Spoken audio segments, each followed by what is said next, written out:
Hello, everybody. Yo, what's up? Welcome to episode 9 of the Anime Mystics podcast. Goddamn, 9 already? Yeah, 9. Wow. All right. Actually been going pretty good. We haven't skipped a week at all. No, yeah, I'm surprised. I'm shocked. So you all know who we are by now. Yes. Yeah, it's been a pretty busy couple of weeks for me. Yeah, lots going on. We kind of touched on the last one, and now it's all kind of coming true. Yeah. So it's kind of like, okay, alrighty then. Everything's starting to come together. Right. I know we mentioned that I would be selling at the swap meet in Fanime. Yes. I did get my spot, and I had to get a stupid seller's permit because I'm selling new items that I am, that are for resale. That's crazy. So, thankfully, I could just get a temporary and not have to pay for it. So, that worked out. Then they gave it to me like right after I finished signing up for it. Nice. I just had to download it. Okay, I was gonna say you had to go to the DMV for that, or all right. No, they had the California.gov website. I had to go on there and fill out everything. Okay. And then after that, it said, check your status. And I went to check status, and it said, completed. Download. And I was like, oh. That's so weird. It's Nice. like, so Fanime happens in San Jose, California. Yes. And San Jose has one of the, largest flea markets here in the Bay Area. And so it's wild to imagine all those people that just want to go to the San Jose flea market and sell their stuff. They all got to get a permit, too? I think, yeah. That's crazy. When I looked that up, because I wanted to sell there, like some of my stuff. Yeah. If you sell, the first time you go, you don't need a permit. Okay. But if you're going to be a continual seller, like you're going to keep coming back, you need a permit. Gotcha. Yeah.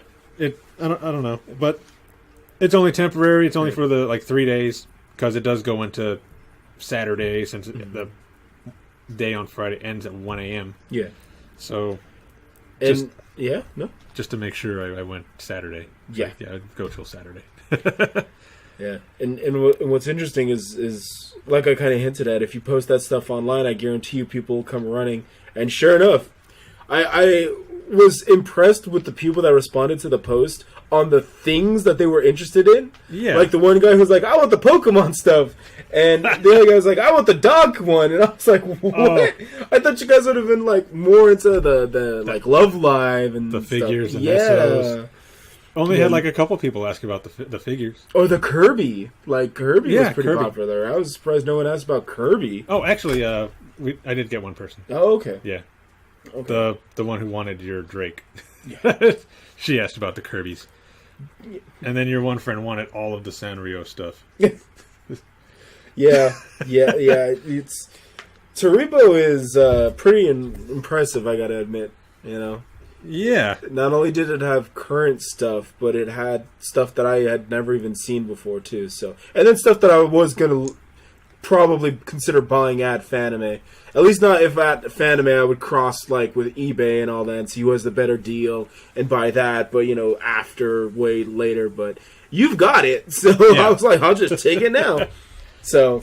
And you had some Fate Extra stuff, so I can further build my Nero shrine. Yes. So all praise to Umu. I think that after summer, so there's something that I want to do, and when it happens, I'm gonna build the shrine and then take a picture of it and just gather up all my Nero stuff, and maybe I'll put it in the group when I do that. But yeah, the Nero shrine is coming. Nice. Beware. Well, I'm building a couple of shrines, so... Is it the Hentai Haven-chan? Ran? No. They don't have enough stuff for Ran. Oh, well, that's a crime. I don't know if you'd call them a shrine. I'm making a certain section for certain characters. Okay. I'm going to have one for Kizuna Ai. Okay.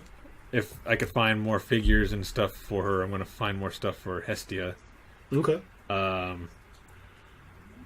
Hestia, I think, has some merch, and for sure after Season 2 comes out, she's going to have a lot more. Yeah. And who was the other character? Emilia. From ReZero. EMT? Yes. I already got one figure paid for, and I got two others that I need to pay for. If I could find the Nendo, I'd get that. Okay. And then I know I already have a bunch of other stuff I got from Tariba. So, it's coming along. Plus, you already saw that big pillow I had. Yeah. Of her face. I didn't know that you were that hardcore into Amelia. Never would have thought that. But okay. He's no longer called Roman. Just call him Subaru. Yes. Except me, I'm calling him Barasu. Yeah, that's fine. Ram is the best. Absolutely the best. She's funny. Yeah, she's fantastic. But yeah, no, I'm glad it worked out, and I'm even more happier too because I was talking in a chat with my guys that I play FGO with because they saw the post, and I was all like, yeah, man, he's lugging this stuff like 2 hours away, and so I was like, if he can get rid of most of it before he even gets there, I was like, that'd be cool. And so some of them were looking at the Excalibur Morgan sword from Saber Altar. Oh, yeah? It's like, yeah, that thing goes for $50 on eBay. That little sword? Yeah. That thing's like this big. Yeah. I told them it was like 1.5 feet because I was looking at the specs on the listing from eBay, and they had it listed because it was a dude in Japan that was selling it, so he had it listed in centimeters, and then I'm dumb, so I had to convert it from centimeters to inches. Don't worry, I do that all the time. I don't know centimeters to inches, so Madoka bless Google. So yeah, and after the math, it was like about 1.5 feet long, and I was like, what? And I guess my friend or roommate that lives next to me, she chimed in. She's like, oh yeah, I have both the Excalibur and the Excalibur Morgan, and they're made out of foam, so you can slap each other around with it. And I was like, wow, all right.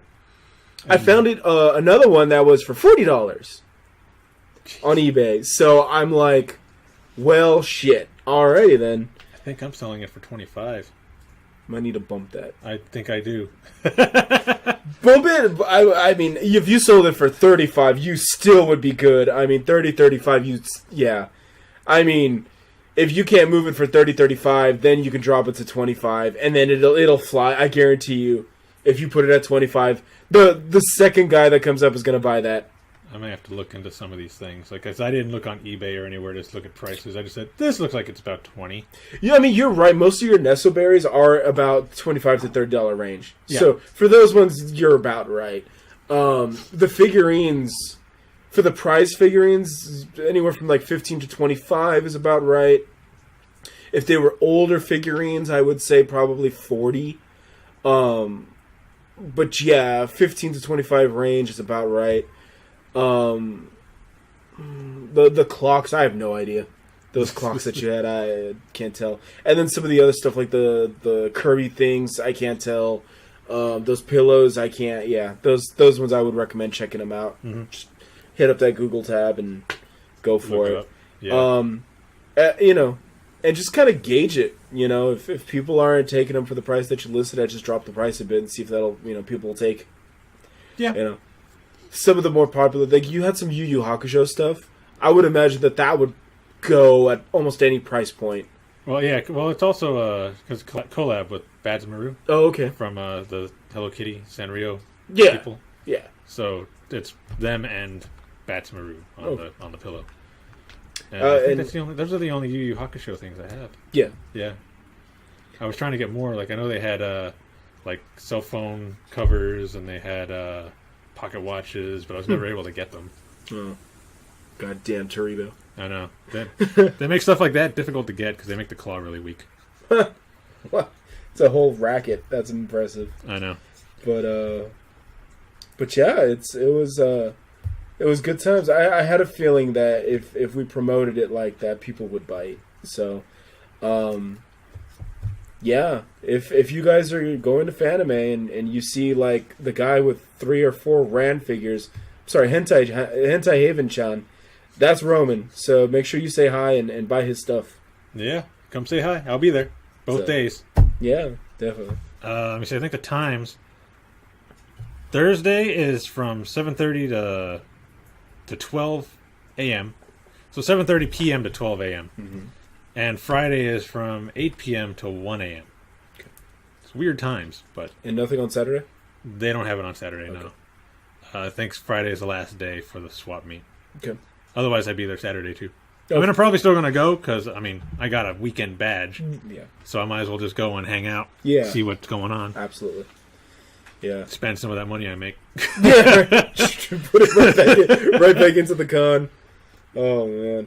I mean, I'm trying to replace a stocking figure that broke on transit to my new place. Oh. Like her wing broke. Oh. Weak. But we'll see. Or a ram, because I still need a ram to go with my rim. You can find some RAM stuff. And there, because there's a bunch of REM stuff. Lord Almighty, there's a bunch of REM. Well, I mean, she's quote-unquote best girl, so...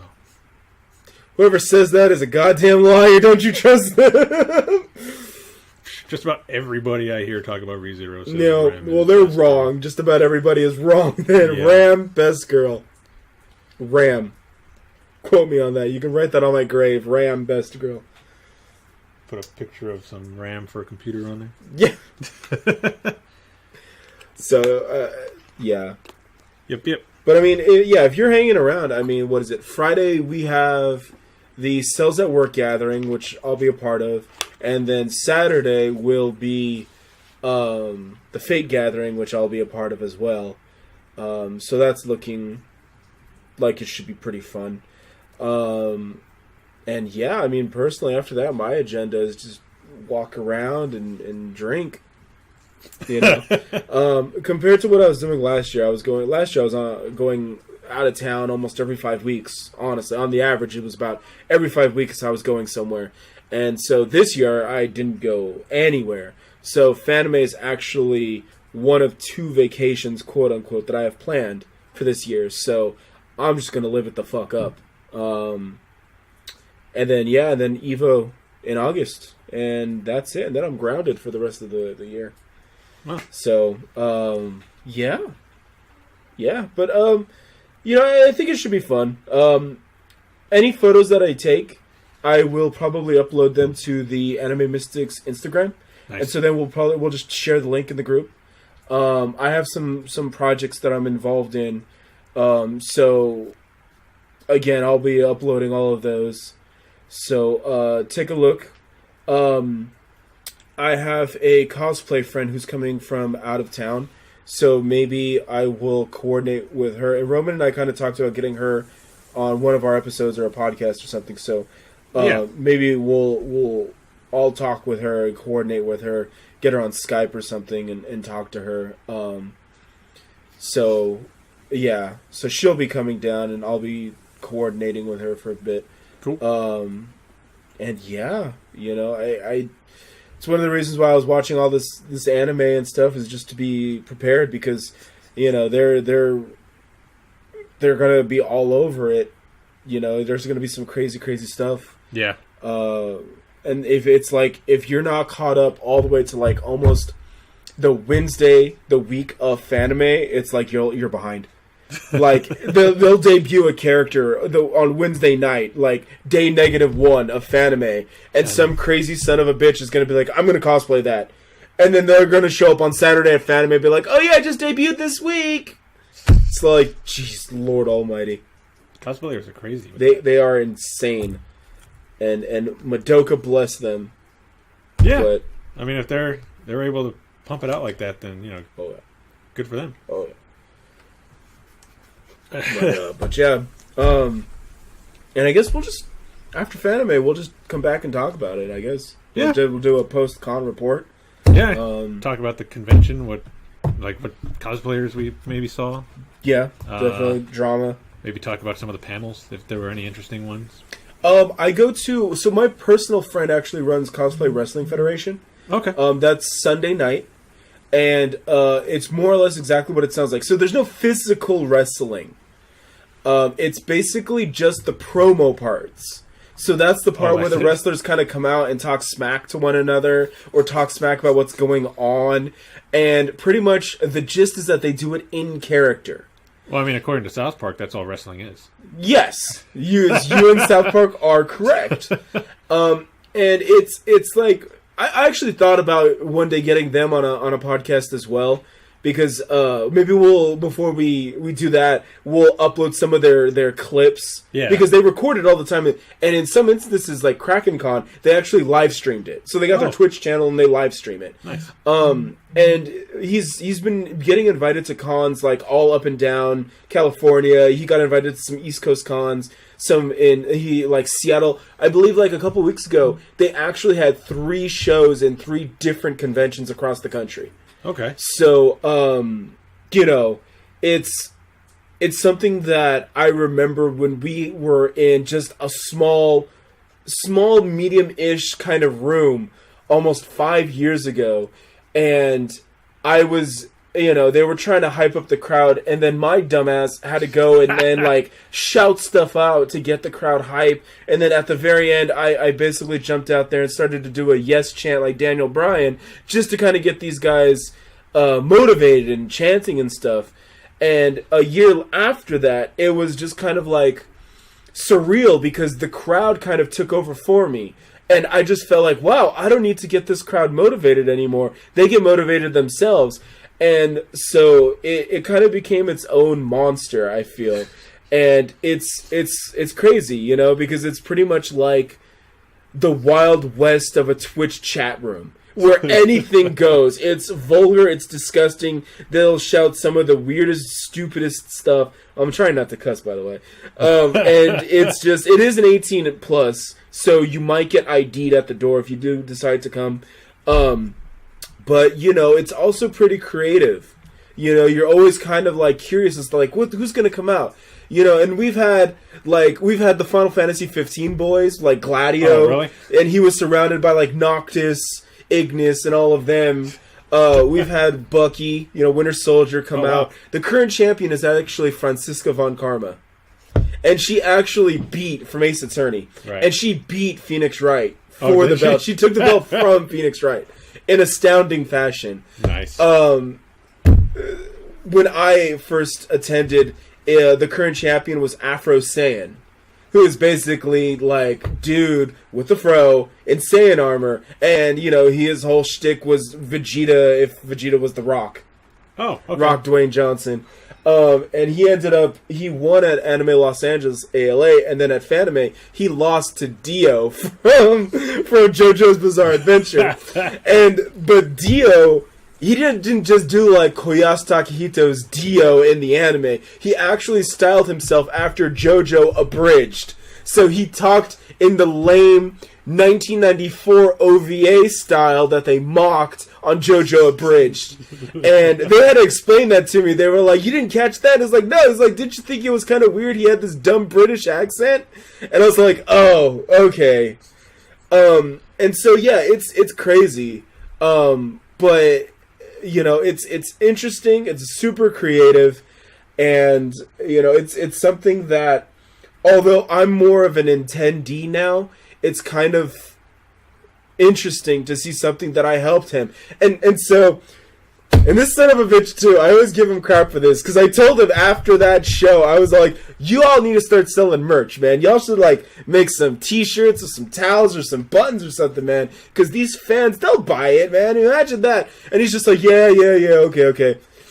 Last year, this fool been selling T-shirts. I was all like, I ain't getting no royalties. I was like, that's fine. That's fine. It's not what I'm in it for. I'm actually, I'm not salty. Literally, I'm not salty, because I would never have time to do all the stuff that they do. It's almost like a full-time job, because they're in constant contact with the cons, and the cons help them out with transportation and hotel, and give them badges, obviously. Yeah. As a matter of fact, at SAC Anime in January, they actually coordinated with a local wrestling group and did an actual wrestling show. Oh, really? So, yeah, there was wrestling, actual physical wrestling going on. They had a ring set up, and then in between matches, they would do the Cosplay Wrestling Federation. So they would come out in character and cut promos and all that.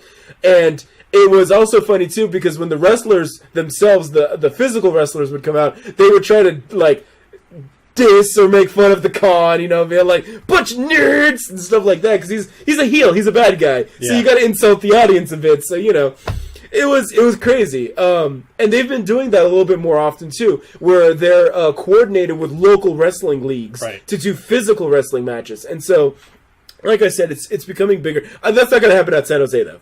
Right. Even though I know there is a league that actually plays or participates in San Jose, or at least the San Jose area. They're not coming out because I don't think Fanime wants to be held liable for injuries or any of that. Right. But yeah, they will be there. And now in particular or relation to Fanime, they now give them the biggest ballroom at the Fairmont Hotel because they fill it up. You know, if you go and see the line to get into the panel, it wraps around the hallway. It takes almost like 3 staff members to maintain the line for Cosplay Wrestling Federation. Some people are still newcomers, like they don't know what to expect. Some of them, I think, still think it's actual wrestling, but not at Fanime. Yeah. It's just all promo battles. But you know, it's fun, and like I said, it's interesting to see something that I was involved in, or at least I kind of fed some ideas to, just kind of grow into this, and now. You know, they're going cross country. They're growing. I always make it a habit to attend at least the Fanime show. And if I'm at a con and they're there, you know, I attended their Kraken Con show.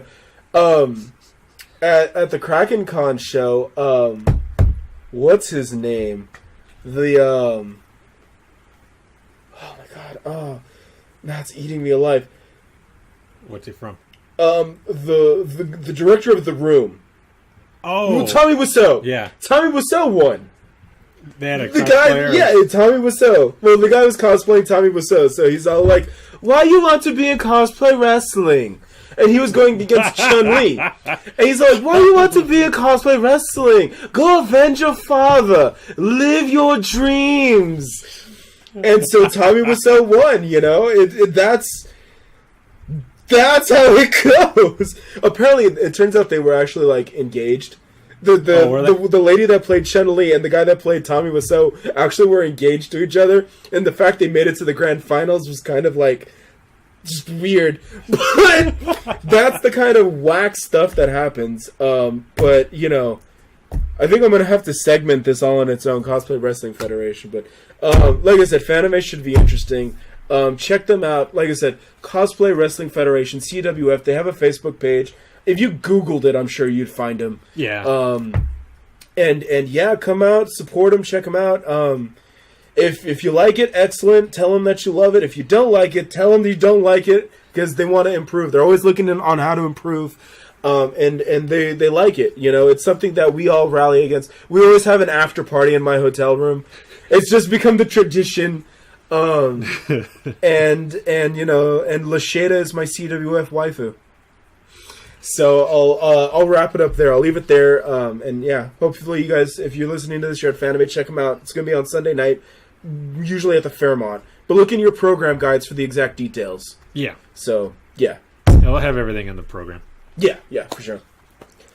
Sounds interesting. To say the least. Yeah, it's like I said, something small and it just grew into something just behemoth, this monstrosity. But yeah, it's good times. Oh man, so yeah, it's going to be a good weekend. I think so. Yeah, I hope so. It better be. Yeah, it better be. I was like, I only get 2 shots this year, so please be good. Oh man. Well, hopefully some of the panels are good. I like going to some of the panels. Oh, man, I haven't been to a panel in years. I remember the one year I actually went, they had a panel for One Piece, but Okay. it was at like 6 a.m. And I didn't get back to my house till like 3. So I was like, oh, I'm gonna go. And then I woke up at like 5:30. I'm like, I'm not going to go. That's how it Back goes. to sleep. That's really weird because you would expect that something like One Piece would be at a prime time, like at least 10. Yeah. Even 10 a.m. is still being mean, but it's still a lot more manageable than 6. You know, but they'll put the Homestuck panel at like 1 p.m. Yeah. You guys are jerks. You know, What? and I say that in the most friendliest way possible because I've worked with some of these Fanime staff members. I know they're doing their best, but still, you guys are weebs. You know that One Piece is popular. You guys know better. Yeah. Come on. Ugh. Should be at like the peak hour. Yeah, it should be. They would fill up a room about One Piece. Oh, yeah. So, Even if people just want to yell at how horrible it is. yeah. which I would be honestly shocked. Yeah. Well, One Piece fans tend to be very voracious. Like, they're hardcore. They love it. Mm-hmm. And they buy all 9 versions of Boa Hancock's figure. I will. Yes. You said I will. Remember that. Yeah. and actually, since we're talking about One Piece real quick, Roman does not know when the next recording of his reaction to One Piece will be. Follow the page for more updates. Thank you for your concern. He will update the page accordingly. Yes, I will. So, Belle's got to move, so whenever she's done moving is when we'll pick it back up. There you go. So consider it like a hiatus, like they like to go on. Oh, they do.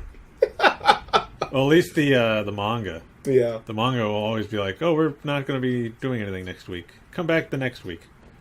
I'm like, why? It's just getting good. Why are you taking breaks? That's how they get you. Bastards. Stupid Oda and his bad health. Yeah. You eat the health recovery fruit, you jerk. I'm just kidding. The medical fruit. Take your time, Oda. I want the story to be good. I don't want you rushing it. And I don't want you dying, so... Oh, yeah, definitely don't die. Don't join the High School of the Dead guy. Please don't. Oh, he died? Yeah, he's dead. Is that why it never finished? Yeah. Oh, God.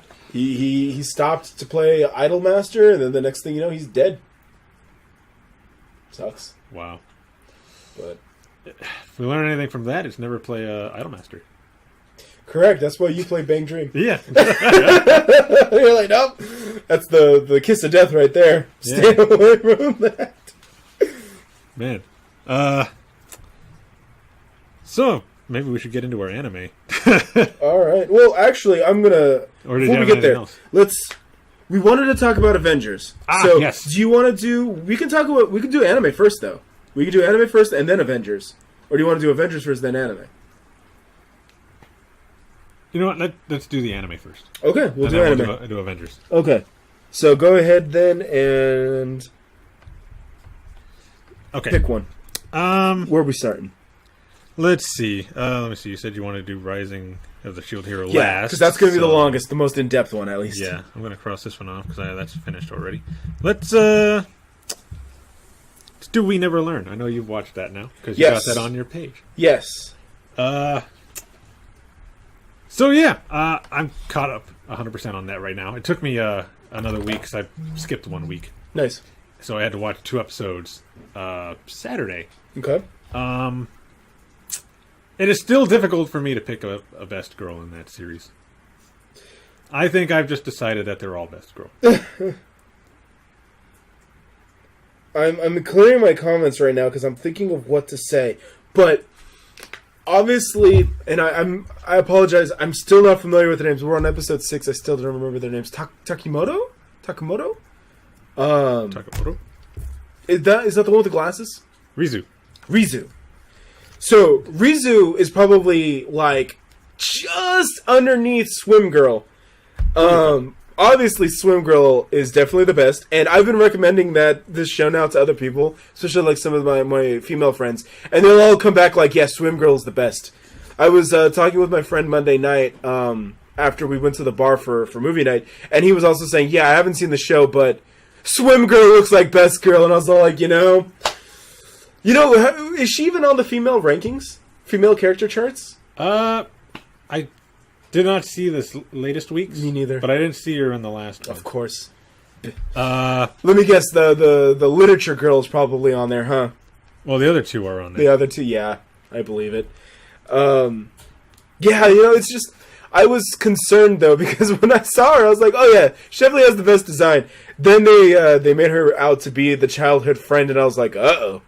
This is not going to end well. Yeah, she's going to be crying in the corner with Ichigo from Darling in the Bronx. Oh, no. Oh, everyone knows the childhood friend never wins.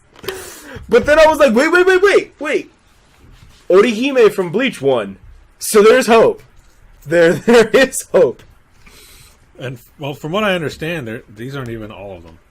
Like, there's still more girls coming. Really? Yeah. Wow. I saw that in the ending credits there was more girls, and I was all like, all right, cool. But, I mean, I don't know, for me, the last couple episodes, the episode 5, I think it was that the one that was Rizu focused? Mm-hmm.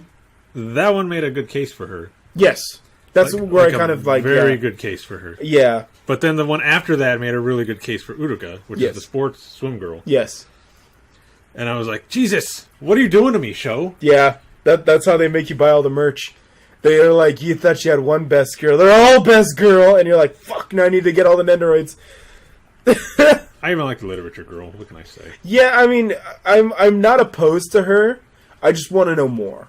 But the other thing, too, is that she's doing a decent job of hiding her feelings, because you saw in the last couple episodes she was all like, I'll push them together. And I was all like, bitch, you know you want the D too. Come on now. So I'm expecting her episode to come where she becomes infatuated as well, or discovers that he's not so bad after all. It'll happen. So, yeah, that's coming. That's definitely coming. But the he's not so bad, I think, is going to happen more to the teacher. She seemed to be coming around as well. Yeah, because the few episodes before that, she was very against him teaching them, like tutoring them at all. Right. And now she's like, maybe. Yeah, because it seemed like they were all warming up to him. Yeah. So he's like, I guess I will. Now, I remember when I first started talking about this, you said it kind of reminded you of, teacher. It you were skeptical about it because you thought it reminded you of quintuplets too much. Right. How far from quintuplets is this? Well, it's kind of... I still kind of feel the same way, but also at the same time, too, I think that... I have recommended to some people, too, that before they started watching We Never Learn, I actually told them to go watch quintuplets. Because I was like, if you go into it and you're kind of like watching they're so dumb, pants on head, slow, I was like, you might not appreciate it. So I recommended to these friends of mine to watch quintuplets first. Because at the same time, too, it's also like, if you're a genius, then go do the thing you're a genius at and quit trying. But it was kind of like in quintuplets, too, how they were really good at something specialized, but they're also kind of like pure and innocent. They don't know any better. And so you kind of understood their plight and sympathized with them. And you're like, okay, fine. So I kind of feel the same way with Bokubin, We Never Learn. It's like, if you're so good at math, just go do math. If you're so good at sports, just do sports. But it's like, they want to do better because he's trying to do his best. And so that's motivational. And then it has slightly romantic overtones, believing in the person you care about, not wanting to see them fail, wanting to experience victory with them, but also you experience defeat with them. It's, it has slight romantic undertones to it all, to tie it all together and make it believable. So, and in particular, Uruka seems to be the most expressive, and I think that what was Glasses Girl's name again? Rizu. I think that's what her episode kind of opened her up to as well. When she started becoming more expressive, that's when you kind of realized, okay, she's more than just being a tsundere. She has some depth to her as well. So, although being a tsundere is her best. Yeah, that is her trait. Yes. Yeah. Which is why I kind of lean towards her, but. Yeah. Because I lean towards more of the tsundere girls. Yeah. What can I say? Who's your tsundere in Bang Dream? In Bang Dream? Yeah. Oh, God. It's definitely going to have to be Ran, I think. Ran? Yeah, she's definitely a tsundere. And she came back to life, didn't she, Hentai Haven-chan? Yeah, they brought that back. Alright, but we're getting off topic. I just love using that joke against Roman. But yeah. Did you see my post on the Facebook? Because I posted a meme about that. Oh yeah. It was all like, was it? I'm gonna take them all to hell or something? Yeah, something like that. Yeah. I got a chuckle out of that. But yeah, Uruka's she's like tied, I think. Yeah, I think that Uruka is still at the top. Because, again, she's just the most expressive. And I felt really bad for her. Because, she was the most innocent. She's the one who came in already with feelings. She just can't admit to them. But she knows that she cares about him and all of that. But she just can't express herself. So it's kind of like I feel for her. She's the one I'm really rooting for the most. And she's got 2 friends helping her out. Yeah. So yeah, she's got. So the other 2 are kind of at a disadvantage, right? Because they're like, "Oh, wear this and show off these." Yeah. Like, yes, please. Yeah. Let's do that. But it was cute, so it worked. Yeah. But yeah, I mean, I'm curious. I want to know more about. Now we need to know more about Literature Girl, because all we got from her was that she's sick. But yeah. Yeah. But I mean, that episode kind of was probably trying to give her more development, but it kind of got overshadowed because it just felt like more shenanigans with Uruka than anything else. So, I'm gonna wait for her episode to come out, and then, the other characters apparently the other characters. So yeah, I'll be waiting on them as well. Yeah, I'm looking forward to see who they bring in, because I mean, we got the tsundere, we got the childhood friend, and we got the quiet girl. Yeah. Who else do we need? No yandere, please. No yandere. I don't need that. No. You're never going to be best girl. Right. But, yeah, I mean, I'm enjoying the series. I enjoy it. It's pretty funny, it's cute, and it's a fun watch. Yeah, totally. Yeah. So I'm going to stay on it. It earned my respect.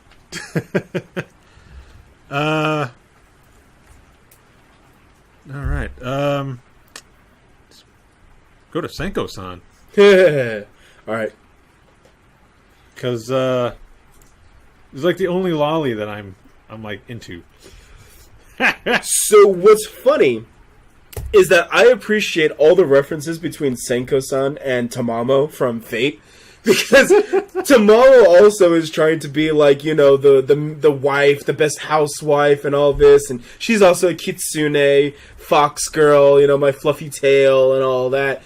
But now everyone's all like, Senko-san is the kitsune Tamamo wishes she could be.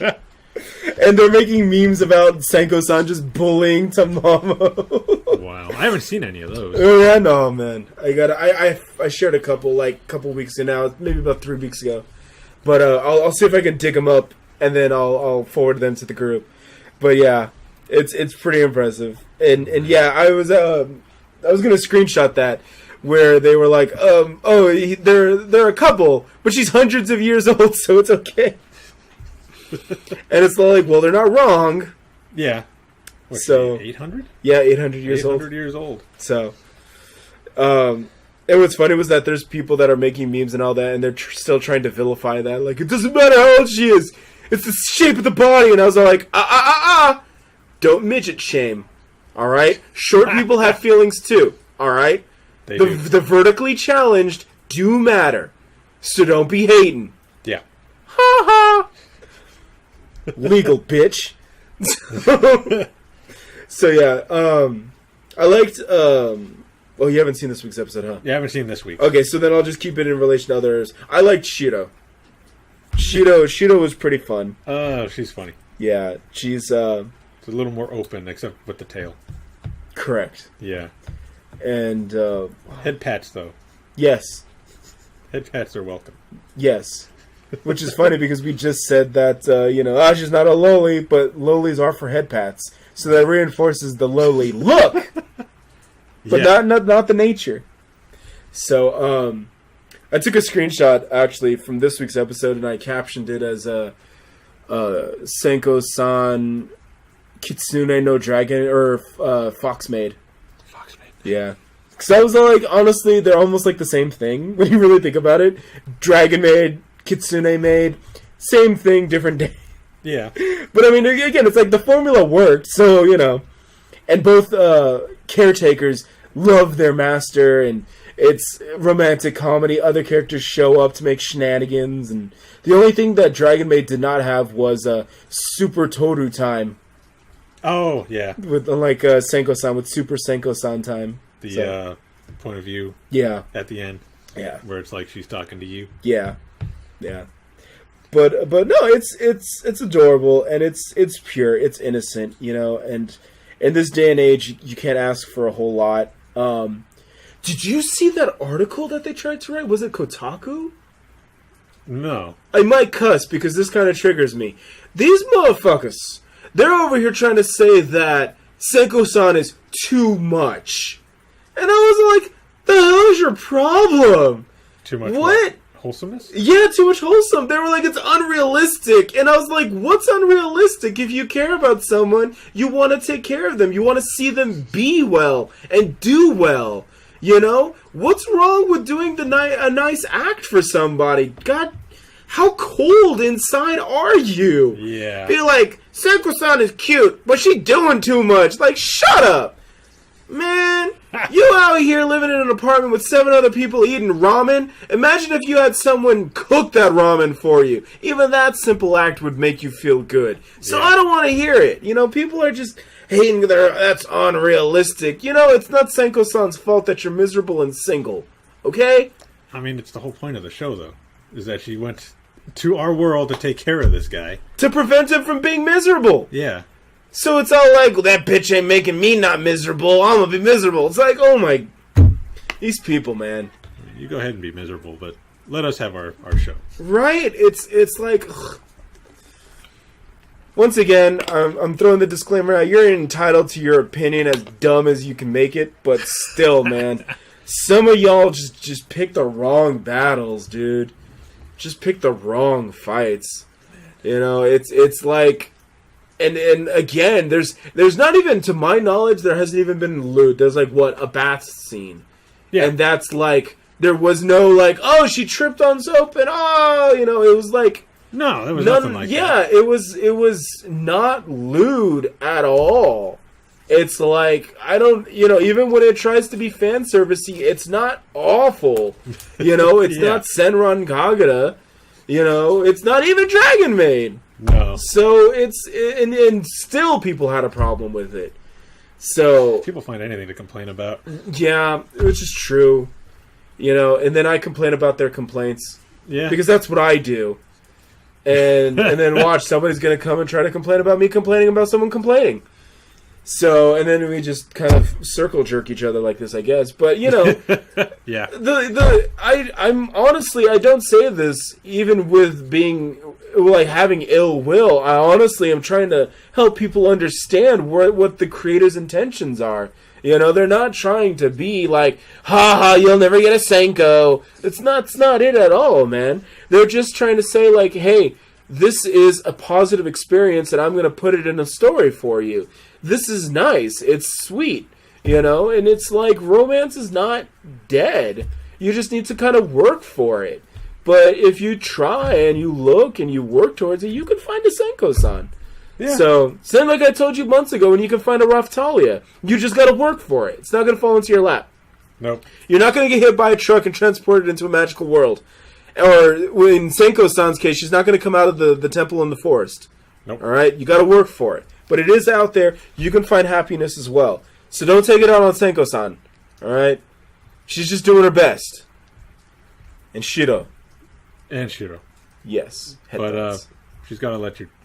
She's got to open up and let you pet the, fluff the tail. That's right, yeah. You still got to respect them, okay? These kitsune, they have feelings. Alright? You fluff tails with permission. Yes. Always get consent. Always. And he was not getting consent. He was still after her tail. Yeah, right. And, yeah. Yeah. So, I getting off rant mode, and without, I don't know what else really left for me to say about Senko-san. You know, it's a wholesome, nice show, and you know, it's not typically my thing because again, I'm more like an explosions and violence and stupid one-liners kind of person. But sometimes a show like this is it's good. You know, I like to make this the last show I watched during the night. Yeah, because it just kind of winds me down. Yeah, absolutely. That's that's almost ideal, honestly. You know, you want to go to sleep with good vibes. Especially since the other two shows today are Shield Hero and Kenja no Mago. Explosions and everything. Right. Going on. It's like, I'm just going to watch a little Fox Lolly take care of some dude. Right. Wind down for the night. Yeah, so, I don't know. I hope you guys enjoy my rants, though. I might have a couple more rants in this podcast alone. But in a nutshell, don't bully the Fox Lily, okay? Yeah, no bully. No bullies. No. The white one either. Don't bully her either.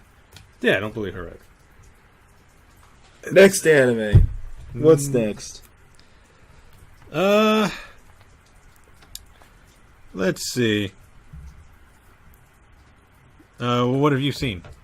So I have seen. I'm caught up on Shield Hero, caught up on One Punch Man, Isekai Quartet, Demon Slayer, which I have not seen, so this is brand new to me. Joshi Kausei, Sarazanmai, thank you. God damn it. And yeah.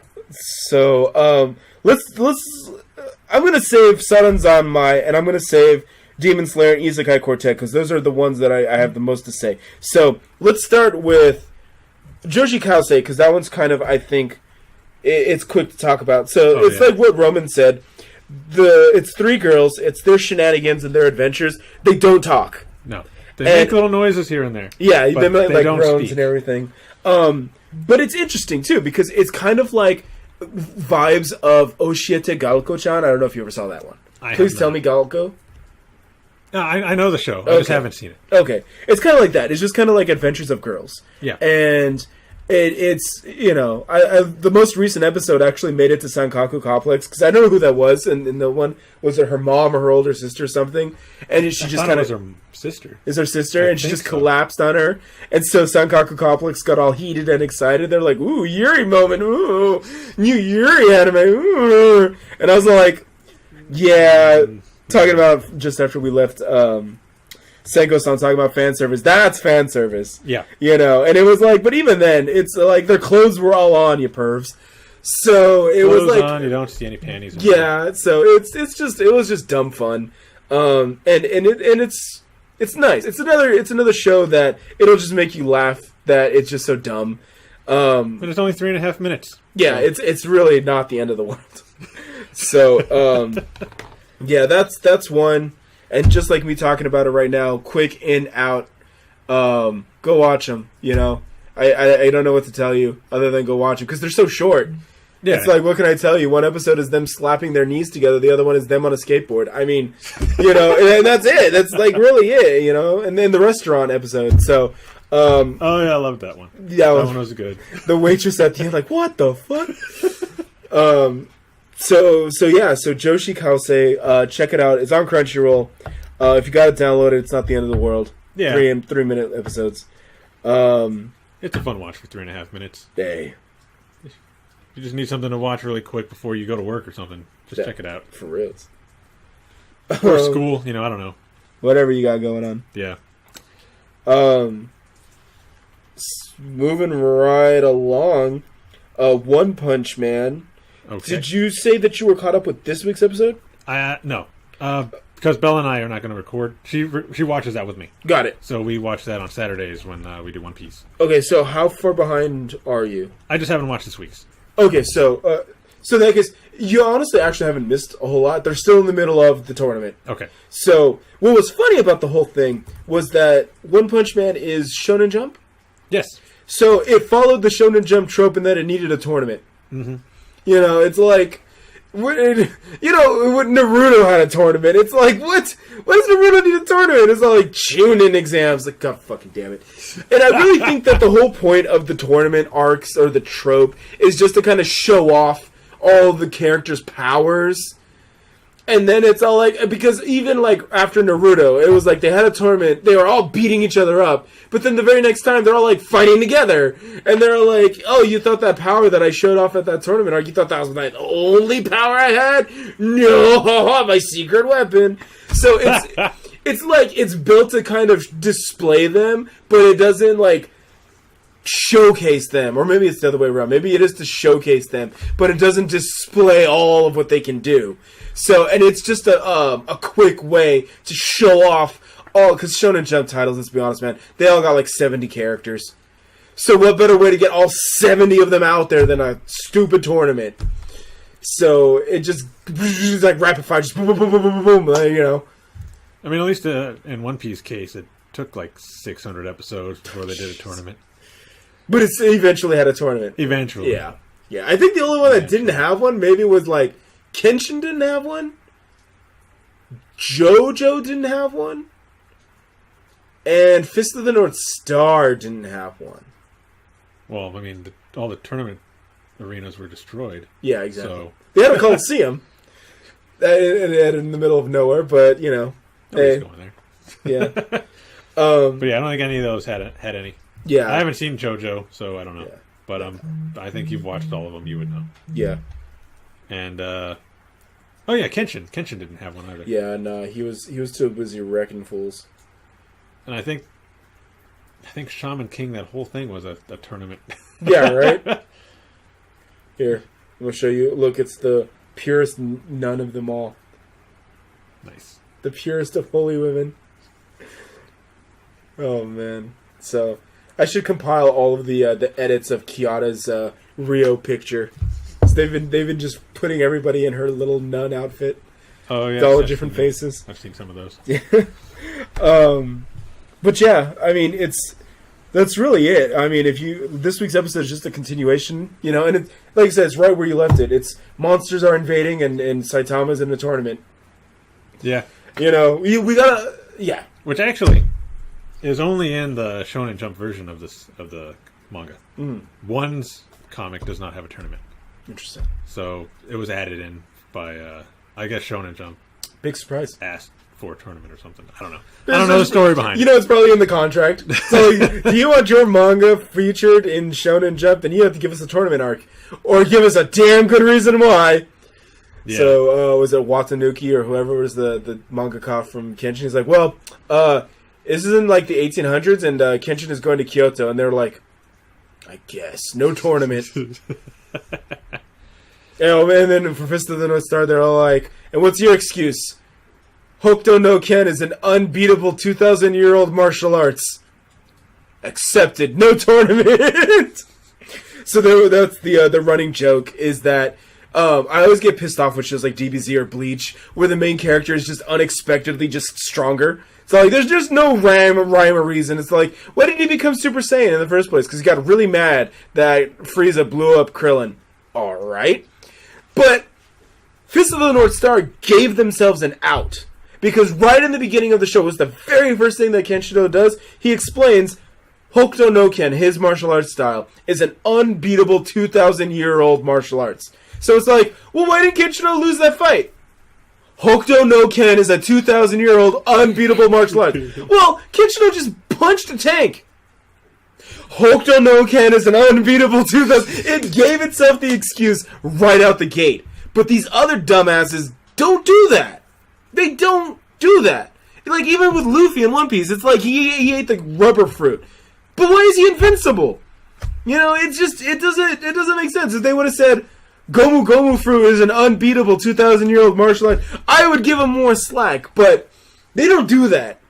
And again, Ichigo from Bleach is the worst offender because he just gets strong for no reason. And he's just like, by the end of it, he was just everything. He was Arankar, he was Soul Reaper, he was Quincy, he was just fucking everything. They didn't even care. He was just there. He was just, why is he so strong? Because he's that. You know, it doesn't even matter. It's a little fuck logic. So, and that's kind of, like I said, what frustrates me with a lot of these characters, too. It's all like, you know, I guess you can almost make the same excuse for Naruto, too, but even Naruto was just getting naturally stronger, too. And it's like, oh, well, he had the Kyuubi inside of him. And it's like, yeah, but the Kyuubi's powers were never defined. So it could just be whatever they feel like. Again, there was no out. There was no excuse. Again, simply saying, there's a 2,000-year-old unbeatable martial arts. That keyword there being undefeatable, unbeatable. That's all you needed to say. It doesn't matter after that. Anything you say, it doesn't matter because they told you that. Unbeatable. There you go. But none of these guys have that excuse, you know? It's like, Goku is beatable. How many times has he died in his own series? Like, after almost every major boss fight. He's dead. Twice. Thank you. So it's like, you know, they would have said, the Saiyan's planet is formulated a 2,000-year-old unbeatable martial. See, that would have been an excuse. They'd be like, why does Goku always win? 2,000-year-old unbeatable martial arts. So yeah. So as you can see, I don't give a free pass to all Shonen Jump shows. This is the kind of stupid stuff I think about. And technically, Luffy's not invincible. Yeah, well, yeah. He's lost before. Yeah. Nearly died before. Yeah. And there are still people way stronger than him. Oh, interesting. So. Interesting. He's still working his way through. See, he actually makes progress. Yeah. But yeah. I see where you're coming from with the rest. Yeah, like I said, all I'm asking for is just that excuse, man. And then I know it's all like I'm thinking too much. It's anime. I'm defeating my own logic, and I was like, I know, but I'm just saying that's also my gripe. Remember, no one hates anime more than anime fans. Remember that, okay? You should get that on a shirt. Nobody hates anime more than anime fans. Yeah, and then maybe put like the Anime Mystics logo underneath it or something. Or we'll put that on the back. The back will have the Anime Mystics logo, and then the front will read, "No one hates anime more than anime fans." It's true. So That'd be a good shirt. I was just yelling at you guys for hating on Senko-San. So no one hates anime more than anime fans. So yeah. In I don't know. In conclusion, yeah, One Punch Man hasn't really progressed. Okay. But Is this season only 12 episodes? I don't know. That's a good question. I mean, I kind of feel like it needs to be because I don't even think they finished this arc in the manga. Really? I don't think so. Like, one's version is done. Like, it's way past this. Okay. But Yusuke Murata's is not, I think. Interesting. We're going to have to do some research and you can get back to you on that. Yeah. Okay. But I also kind of feel like they're rushing this. So I kind of feel like they skipped a lot. I haven't read the manga, so I can't comment. So I'm here. I'm just minding my own business. I'm like, oh yay, Fubuki, yeah, oh Tatsumaki, yeah, Aoyuki and Hayami Sawari, yeah. So I'm oblivious. I completely have no idea. I'm just enjoying it. You know, my Esper sisters, yeah. Yeah. Is it just the two of them? Yeah, just two of them. Okay, because in the anime it made it sound like there was more of them, and I was like, "There's more." There's probably more Espers, but probably not part of their family. They specifically called them the Esper sisters, and I was like, I thought there was two. Okay, but yeah. Yeah. Okay, well, Tanya and Visha from Isekai Quartet. Yeah. Who? No, I'm kidding. Yeah, let's say. Let's say. Did you play with me? All right.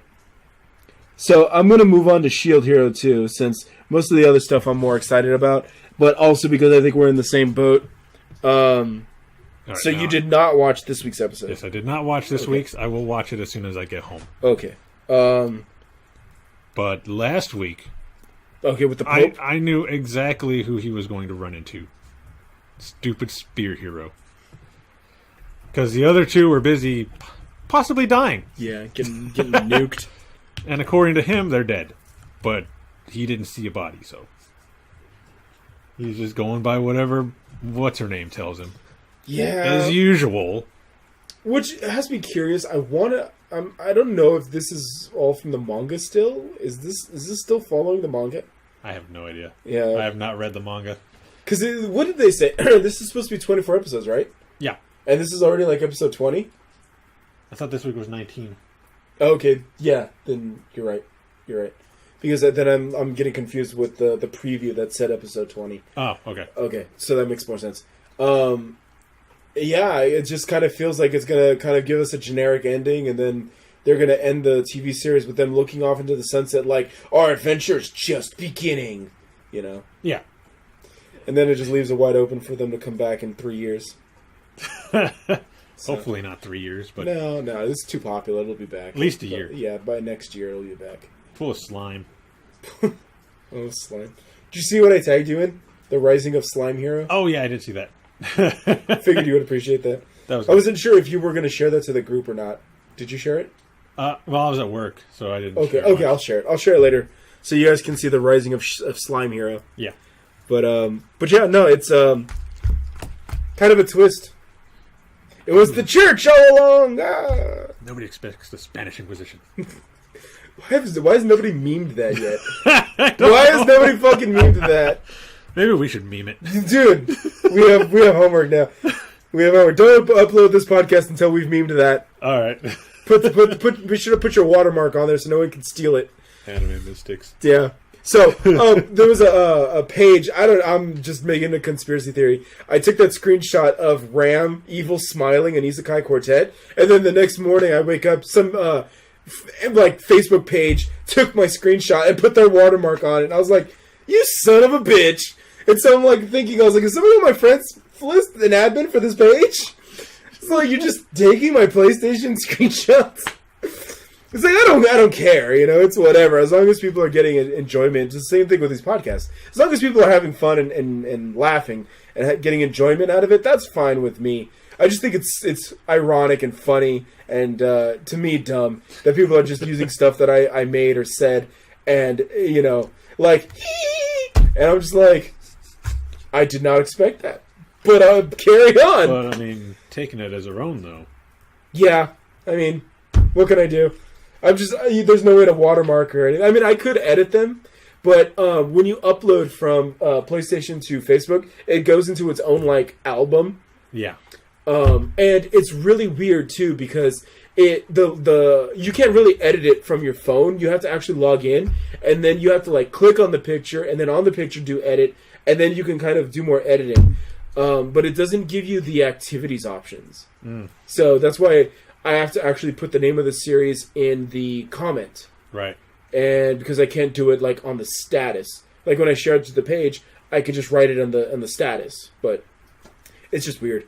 It might be something between Sony or the PlayStation Online and Facebook that I just can't do that. But yeah. Right. Like I said, it's whatever. But yeah. No one ever expects the Spanish Inquisition. It was Shield Hero! No, you idiot! It's the Spanish Inquisition! But, God. Finally, I actually thought the princess was a part of it. But she was surprised, too. Yeah, she's too dumb for that. Well, I mean, I thought she was working with the church, so... Because she seemed to be a big follower of theirs. Right? No, I know what you're saying. And it was interesting, because I was like... Wasn't she, angry that they discovered the hidden library? So wasn't she in cahoots with them? And it was yeah. Betrayal!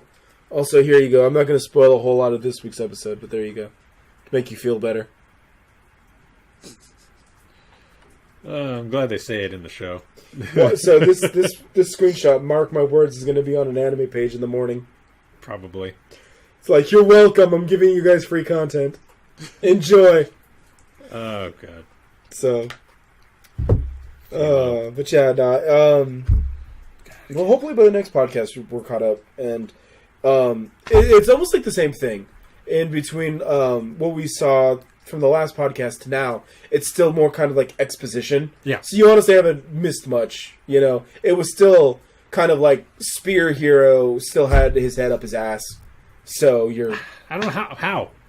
I'll have to watch. Yeah, don't answer. It's almost like you feel bad for the guy because it's all you're oh, he's just doing his best, and it's all now Fumi's just bro, you are so dumb.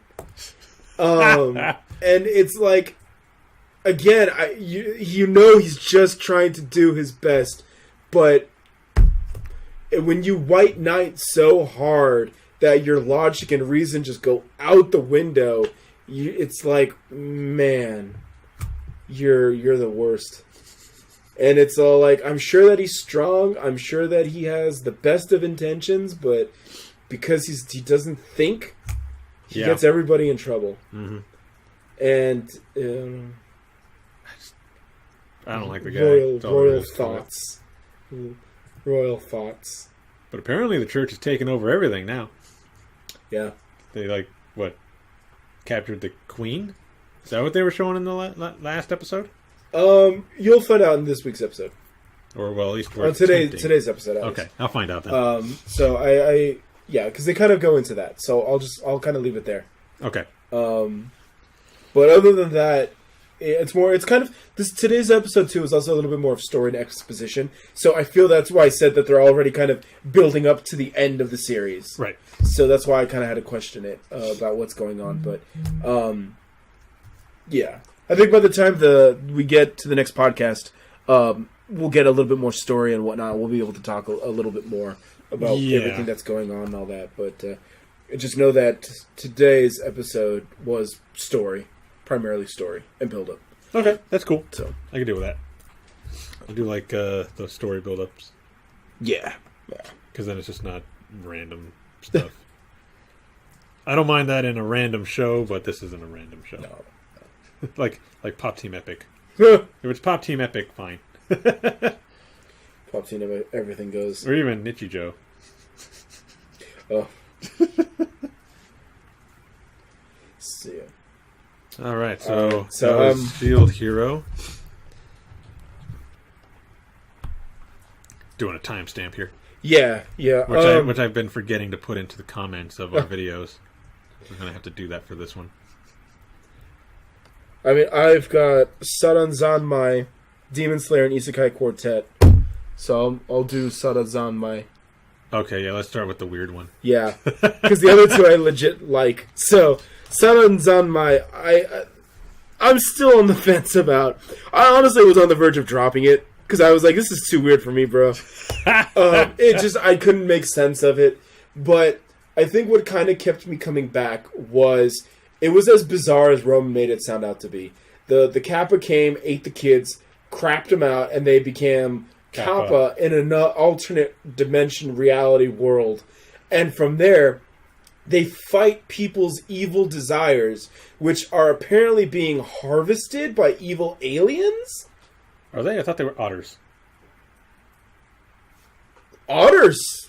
See what I mean? I can't even follow along. I'm only saying because, I mean, they have otter in their song, and all of the symbols are of otters.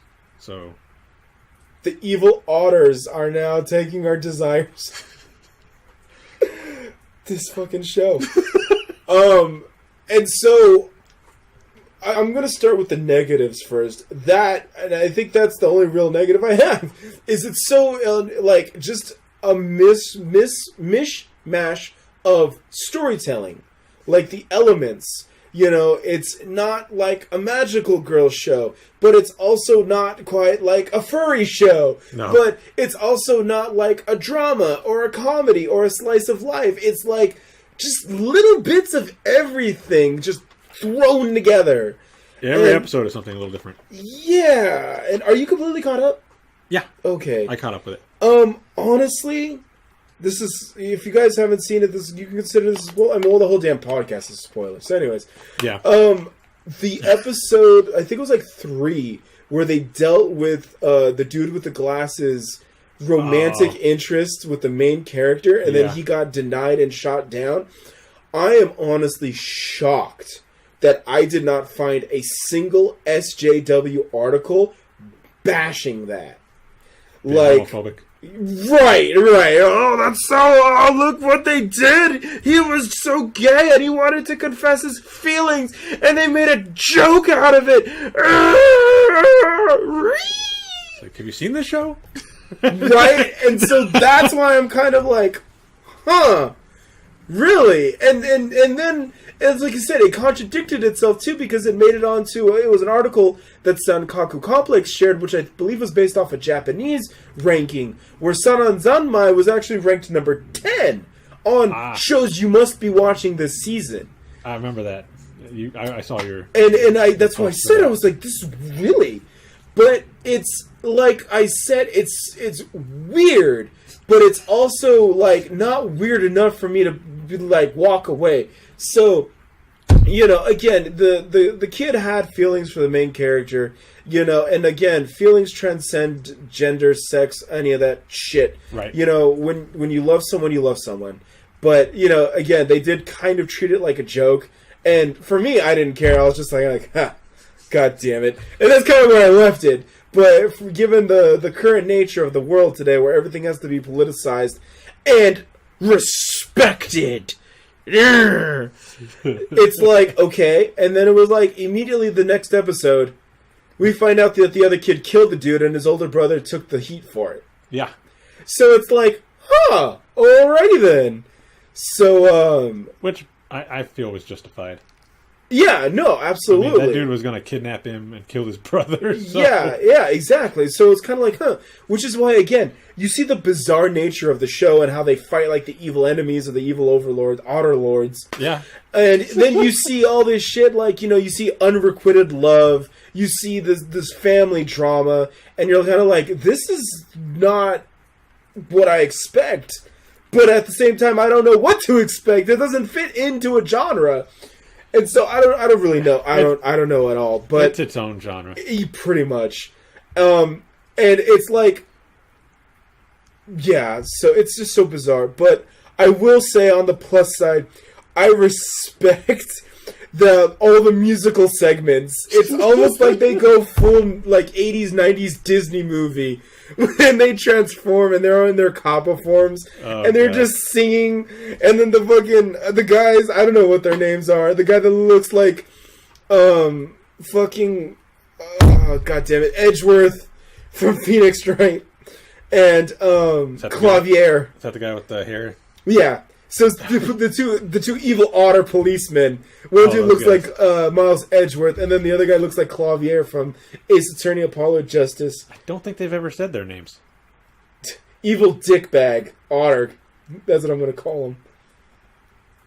So now I'm pulling up a picture of Clavier, so I could see. So you can see what I'm talking about. Yeah. All right. Oh yeah. So I'm like, what the fuck? Who let Clavier in here? Who the hell let Clavier in here? Wow.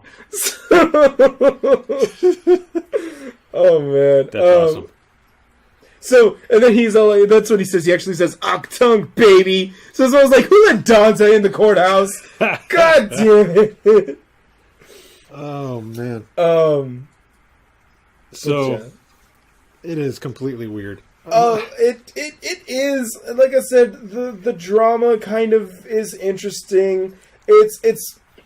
But it's also kind of like they shuffle it to the side, or at least they kind of bury it in their expositions and their Mawadu penguin drum style cross trippy animation. Right. That's the other guy, by the way. He looks like Edgeworth. Oh yeah, he looks like Edgeworth. It's like fucking Edgeworth, man. So it says like it's Edgeworth and Clavier. Wow. Apparently they're evil space otters. Apparently. So, god damn it. Space otters. I am pretty positive they're otters. Okay. You're probably right, man. You're probably paying more attention to the show than I am, to be honest.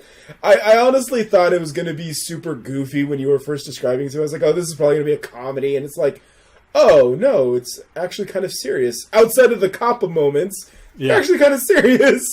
But I'm pretty sure that even the Kappa stuff is going to get super serial in a minute, too, the way this is going. Well, after the last episode. Yeah. Yeah, I'm going to say it's going to. Because they actually lost this time. Mm-hmm.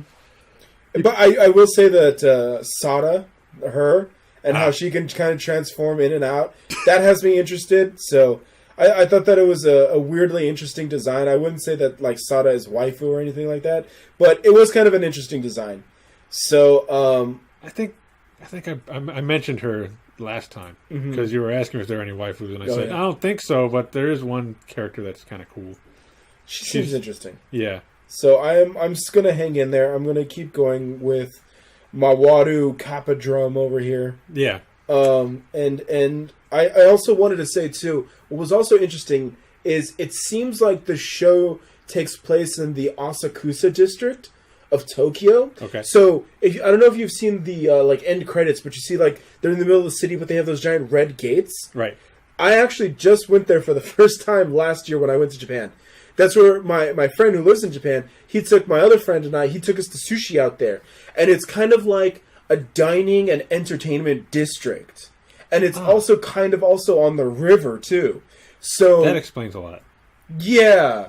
That's why you saw like she's the mascot of the shopping district and all that. Yeah. Because that's what it is. It's got like department stores, lots of restaurants, lots of bars. When we were trying to find a place, we went to like this one restaurant, and because he was all like, my friend was telling me, what do you want? Do you want sushi? Do you want tempura? Do you want udon? Do you want ramen? And I'm just going like, sushi. And so he goes to we went to this one place which was like we're walking down the street, it's like the road, the sidewalk, and then we turn into like the alley, and in the alley we go down, and then there was like one of the curtain restaurants. But I think they were full or something. So then we left and we went to another restaurant. And that was actually more of a normal restaurant. And we went to the second floor. We sat down and we ate and all that. But it was the first time I had ever gone to Asakusa. And when I told him that I wanted to get sushi, he was the one who said, okay, let's go to Asakusa. Right. And it was really good. It was like legit, like sushi. So it was pretty cool. And afterwards, like I said, it was kind of like on the river. We were walking on it, and we saw the main building. I don't know if it was the headquarters, but it was the main building of Asahi Beer. Oh. And so that was like right there, as like across the river, and it was in the Asakusa district. And that's where Sarada Zanmai looks to be taking place in. Okay. Unless I'm completely off, and in which case, if two of you guys are watching it in the comments, please let me know if I'm completely off my rocker. But I'm pretty sure that I was like recognizing all these places because I was like, bro, I swear I walked right by there. I mean, you're probably right. I mean, they are by water. Yeah. And, I mean, one dude's family owned a restaurant. Right. And they had that amusement park. Yeah. See, Sarazanmai. The series setting of Asakusa is the location of Kappabashi Dori, Kitchen Town. Oh, Kitchen Town. Yeah, see, I was like, I know I'm not tripping. And I was like, we actually went, up the walkway, because it's like it leads to a temple. Yeah. So we actually went to the temple. My friend, he's like, yeah, you guys want to go to the temple? And I was like, I don't want to make a fool out of myself though. But we did the whole, and you throw the money. And I said I was like, but I don't have any coins. He actually gave us coins to throw, and it was pretty gnarly. It was pretty rad. And this was like 10 o'clock at night, so all the lights were on and all that. It was pretty cool. Nice. And so, yeah, I think, too, the next time I go to Tokyo, I definitely want to go back to Asakusa and try something else out. But, yeah, just, like I said, noticing that, the district and all of that, I was like, oh, Sarada Zanmai takes place in Asakusa district. Interesting. So that's also kind of why I was like, all right. They've got my interest for now. I'll tough it out. We'll see. Yeah. But, no, you were right. It's absolutely weird. Jesus Christ. Do you see why, after watching the first one, I was like, I don't know how I can talk about this by myself. Yeah. Because it's like so many weird things are happening, and I think the first episode just kind of catches you off guard. Yeah. And then after that, you're like, kind of, oh, I remember this. Yeah. And it's also weird, too, because I also thought it was going to be some, like, alternate world setting when he starts the show talking about, I can never drop this box. And I was like, maybe it's some gimmick. If he, like, drops the box, he, like, dies or something. Like in Madoka when they lost their gems, they just collapsed on the ground. Yeah. I was like, maybe that's what's going to happen if he drops... Oh, no, it's nothing like that. It's actually based in reality. Never mind. Yeah, it just had his cross-dressing outfit. Yes. Dressed up as Sarah. God damn it. Dish? So, okay. Yeah, I'm going to tough it out. We're going to keep going. Yes. So, more weirdness. Yeah. Maybe if I get a chance, I might upload some of the pictures that I took of Asakusa. Maybe I'll put those on the group. Cool. So you guys can kind of see what I'm saying. And maybe it'll interest you guys. Maybe you guys will check it out too. So that you guys can be as weirded out as Roman and I. So I'm just jotting that down. Bear with me, please, folks. Cool. So it says 137. All right. Okay. Demon Slayer? Before we get to Demon Slayer, because that's the newest one, so I'm going to save that for last. Isekai Quartet. Okay. Also another quick one, because it's like, 10-minute long episodes? 12. 12-minute long episodes. Then again, we did skip it last week. Did we? Yeah, we did. Oh. Wow. How no, what? We said we'd skip it because then we'd have more to talk about. Oh, okay. Fair enough. I almost want to not call it the best show of the season, even though it is the best show of the season. It's kind of not fair. Yeah, it's not. To the other shows. It's not. It's like, it's 12 episodes long, so it's I don't, Oh, is it only 12? Or what did you say, 12, 13? Oh, 12 minutes. Yeah. But you said 12 episodes. Oh, no. Okay, So I was going to say... The length of the episodes. No. Okay, yeah. No.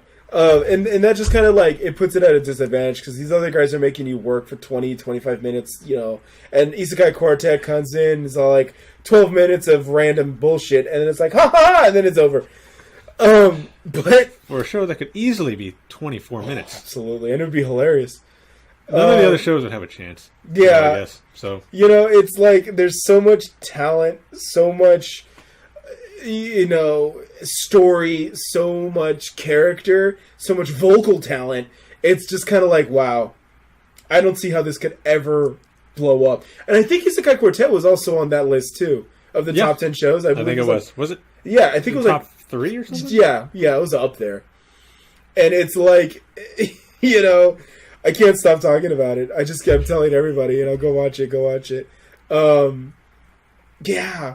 And I still have this running theory that I personally have not been able to track down someone who's seen all 4 shows. I know I haven't. I still have to watch Overlord. Same. I don't think I ever will. I'm going to have to. People keep telling me I need to watch it. I mean, like for the channel, so... Like, a lot of the people that cosplay, they're all like, I'm going to cosplay Albedo. And it's like, yeah, but you're not Albedo. Talk to me when you do a Cocutus. Jesus Christ. Cosplay Cocutus, and then you'll get some points from me. And get the ice breath going, too. And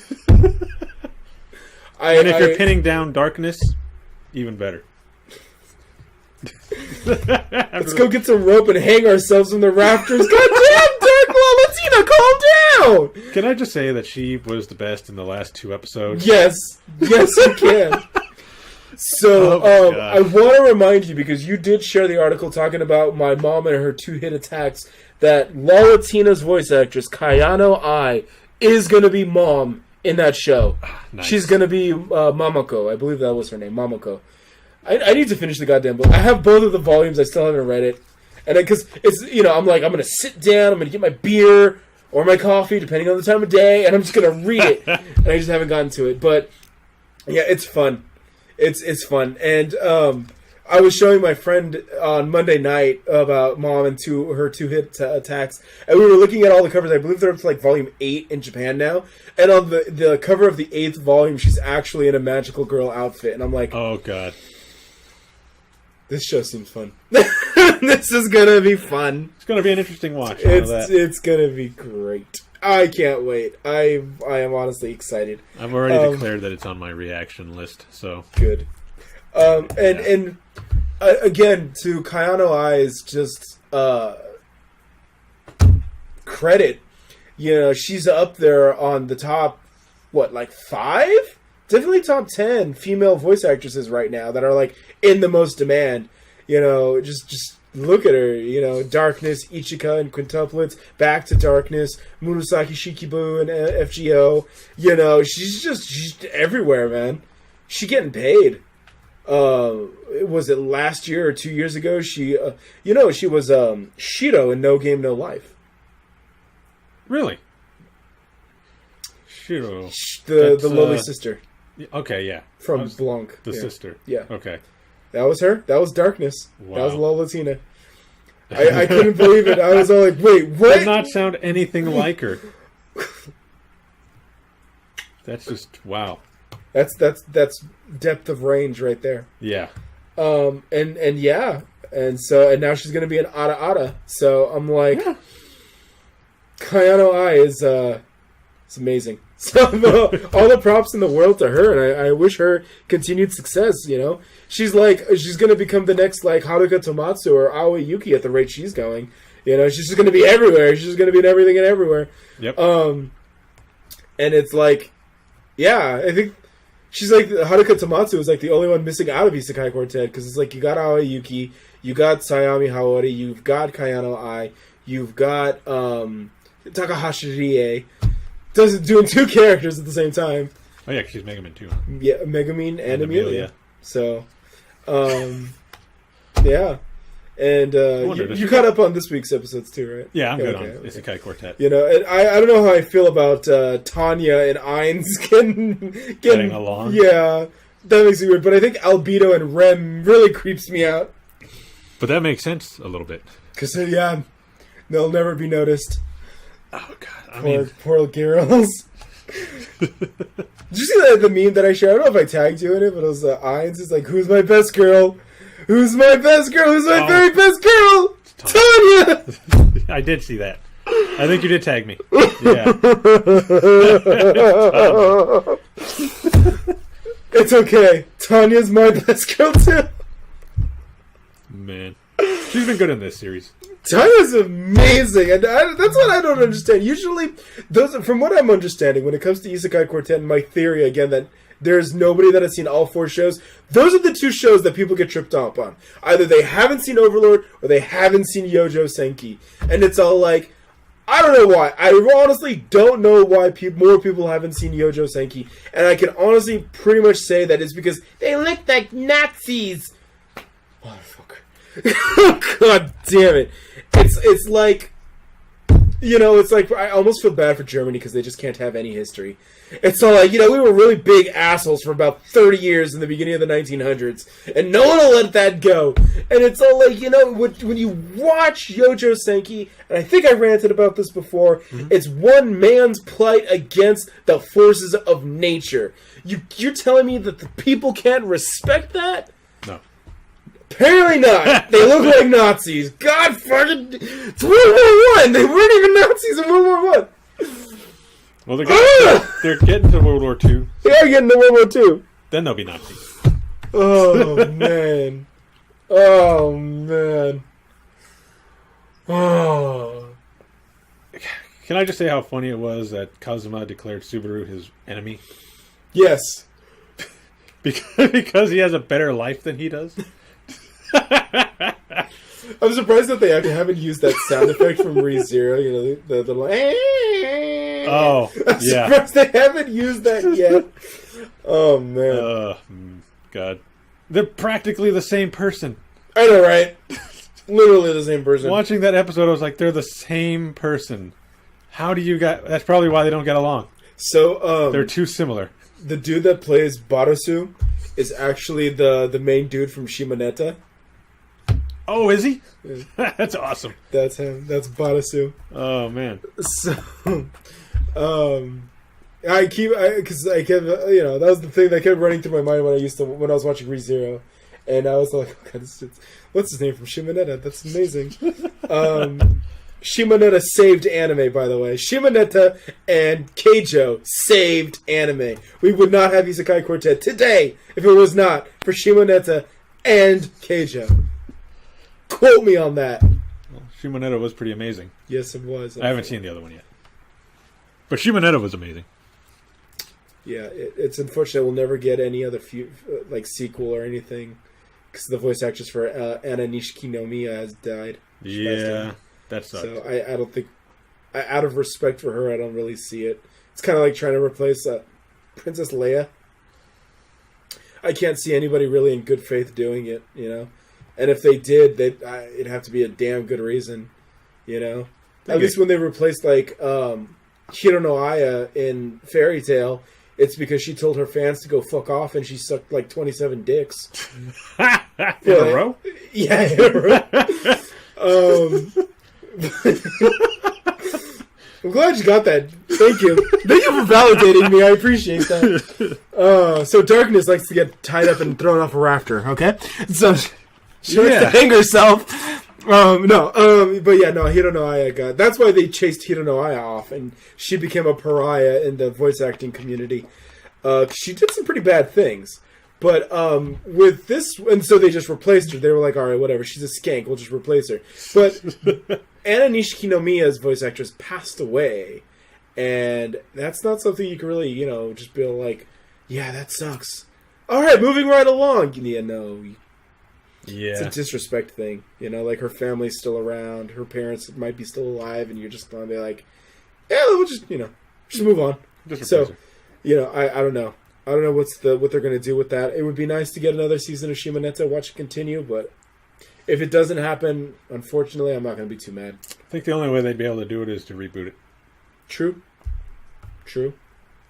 But then you're gonna get all those people comparing it to the original, and yeah, true. That sucks. So it's a bad position to be in. Yeah. But anyway, this is about Isekai Quartet, so... Yeah. we always get sidetracked. Yeah,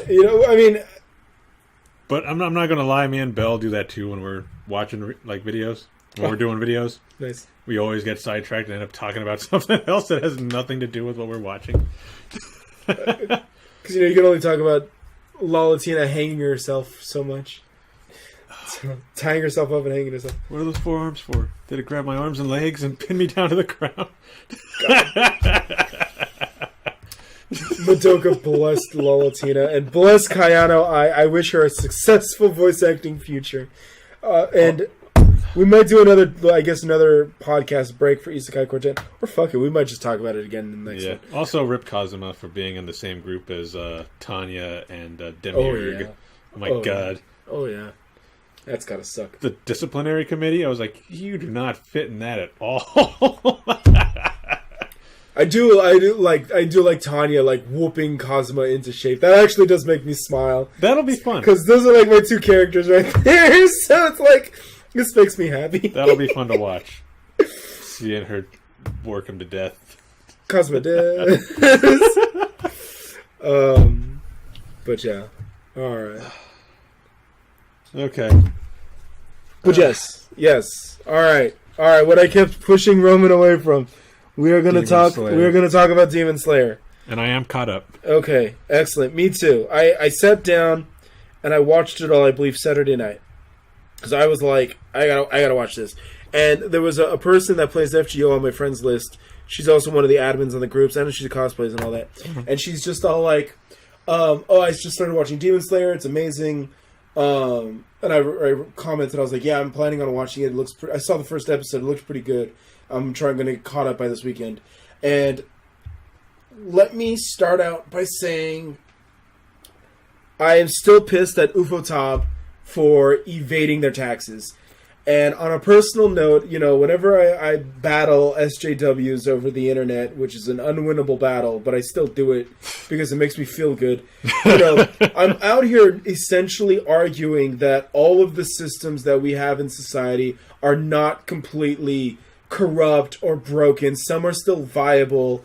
You can't hold the standards of an individual to an institution, because although individuals do make up the institution, just because an individual or a group of individuals are bad doesn't make the institution bad. So I appreciate things like law enforcement and court system, stuff like that. Corporations. I appreciate stuff like that because I believe they all have their own functions. Right.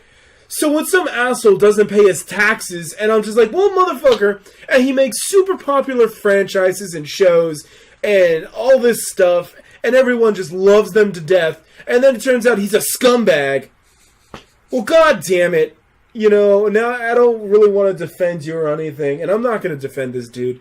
He walked in there, and they were like, okay, this is all the money you made from, like, doing fake collaboration cafes. And they were like, would you like us to deposit this into your bank account? And he's just all like, nah, just put it in my briefcase.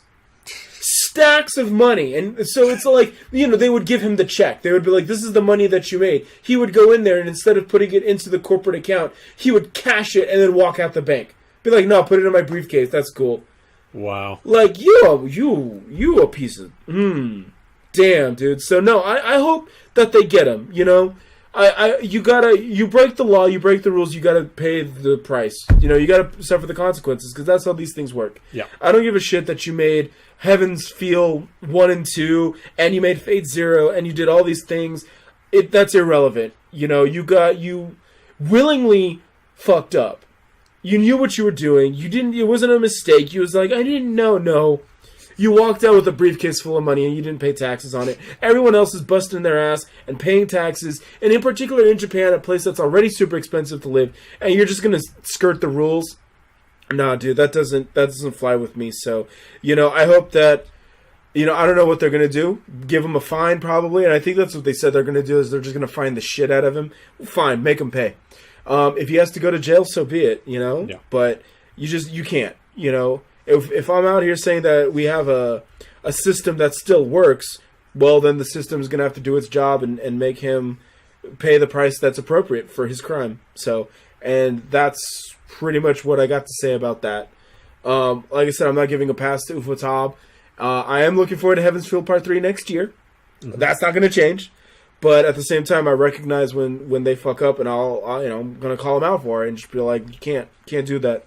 So, now you gotta pay for the crime. So, with that out of the way, okay, Demon Slayer looks fucking gorgeous. Yes, it does. So I didn't know what to expect. I honestly was thinking it literally feels like it sounds. And when I heard Demon Slayer, instantly I thought Goblin Slayer. And I was like, oh, is this probably going to be about a dude getting revenge on someone that's wronged him? Yep! Yes, it is. But after that, you kind of see the differences, though.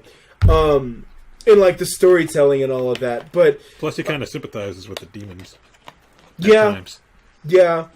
What's funny is that Nezuko, the little sister, she kind of came out of nowhere, and now it feels like she's in running contention with Senko for like best girl of the season.